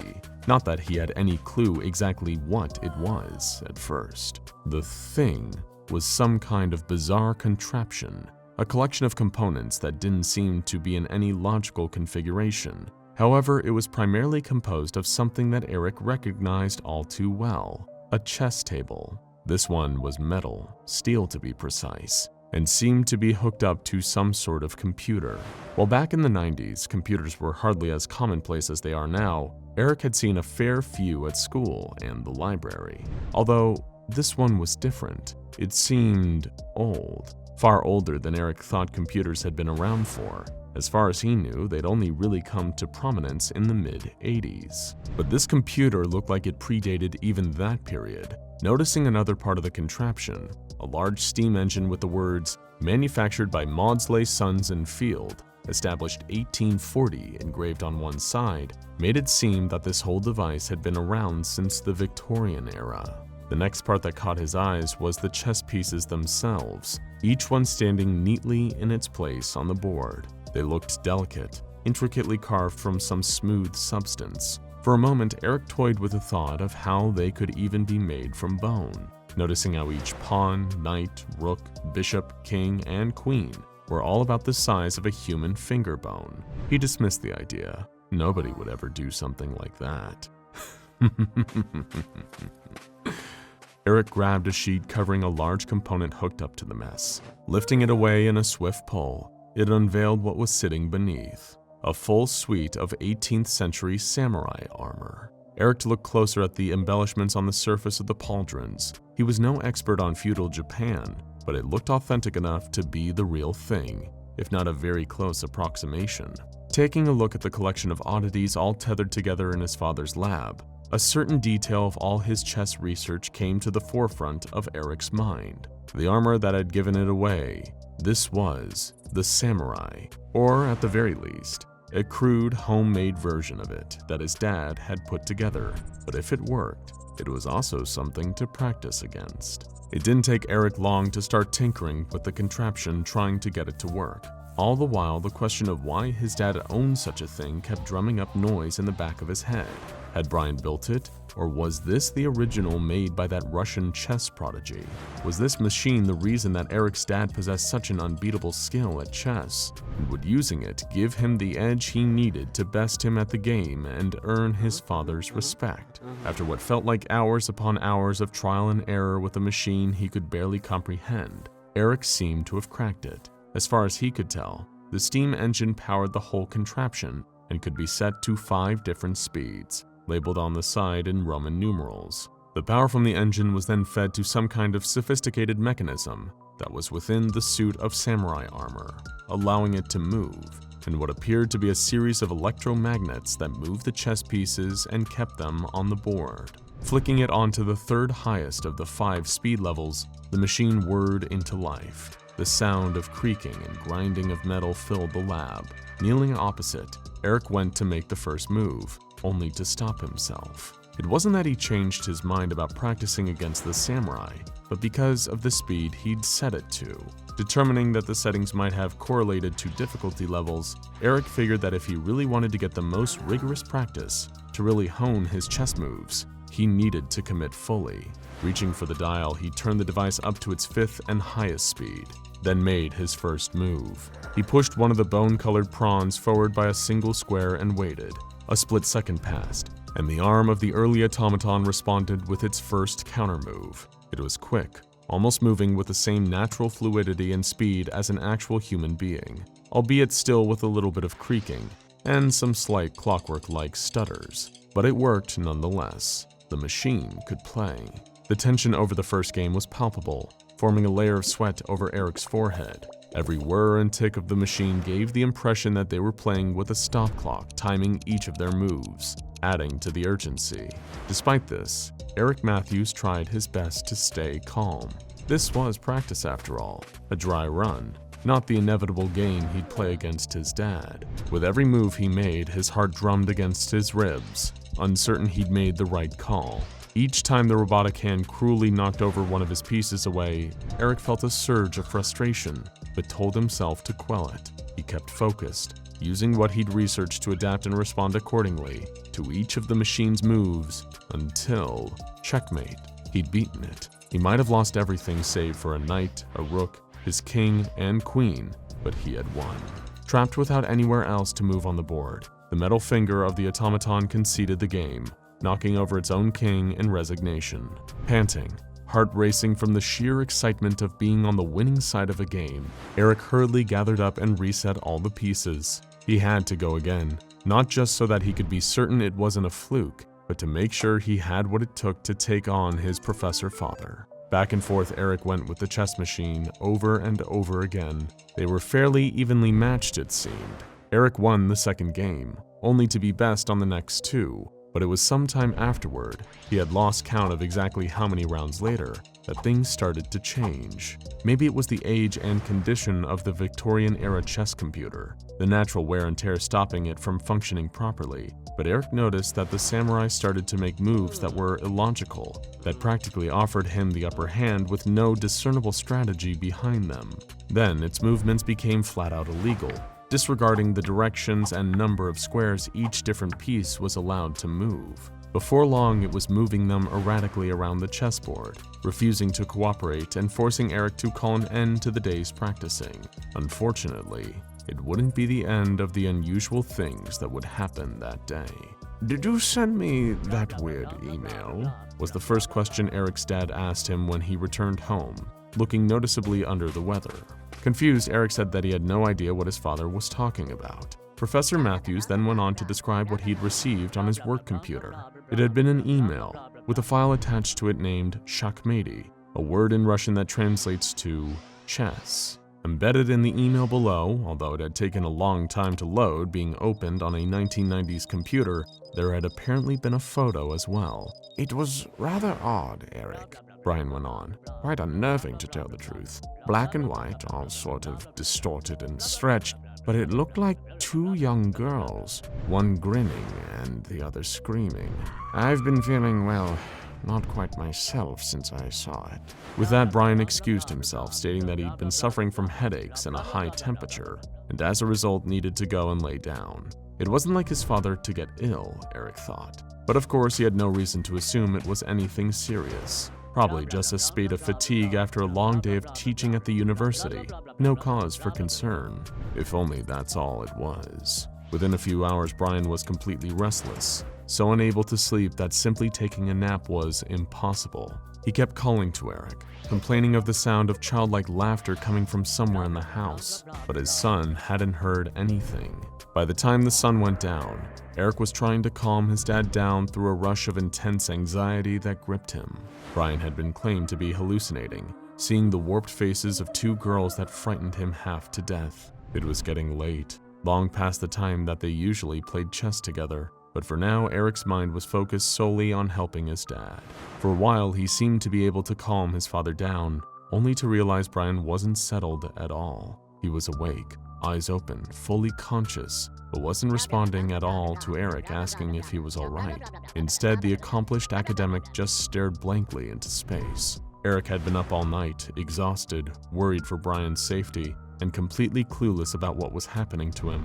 After a while of being non-responsive, his dad seemed to regain a little bit of lucidity once more, but his behavior was erratic. "Take me back to work. I need to get on my computer." Brian demanded of his son. When Eric refused, that's when his dad got angry and agitated. Professor Brian Matthews was sadly found dead within the next few months. Several months later, as the sole executor of his father's estate and last living relative, Eric had to be the one to go through his dad's personal belongings. Volumes upon volumes of thick academic books, his smart, scholarly clothes. The house was almost clear now, save for one thing that was left in the basement lab. Flicking on the light switch, Eric looked at the samurai sitting motionless, still uncovered after their last practice game. He'd sold off the chess pieces to a collector in New York. Now it was just an empty oddity. Eric placed a king on the board, one of the ones that he and his dad had used when they played each other. With a gentle flick of his finger, he toppled it, resigning to the strange automaton and leaving it there in the laboratory. He wasn't sure how, but he had some kind of gut feeling that this chess machine had somehow been responsible for his father's fate. Of course, Eric had no idea what the device actually was, and what, or who, lay beneath its whirring metal parts. SCP-1875 is the designation given to this machine now, and has been ever since the Foundation recovered it not long after Eric sold his father's house. They are able to learn much more about it than young Mr. Matthews or even the late Professor Matthews ever had. Not just how to make it work or what its function was, but who had built it and who had been used to build it. Although details of his real name eluded the Foundation's top researchers, they were able to uncover newspaper articles about the device from all over Russia, America, and England, dating back to the early 1990s. The Russian chess prodigy who'd invented it and toured the chess-playing machine around had used some interesting components to make his automaton.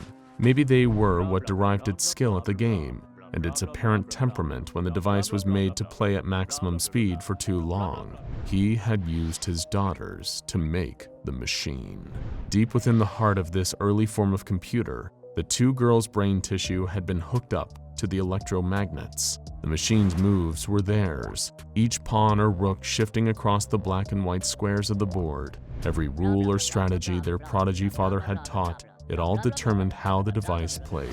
Their minds, taken from their skulls, were now the analytical engine of their father's creation.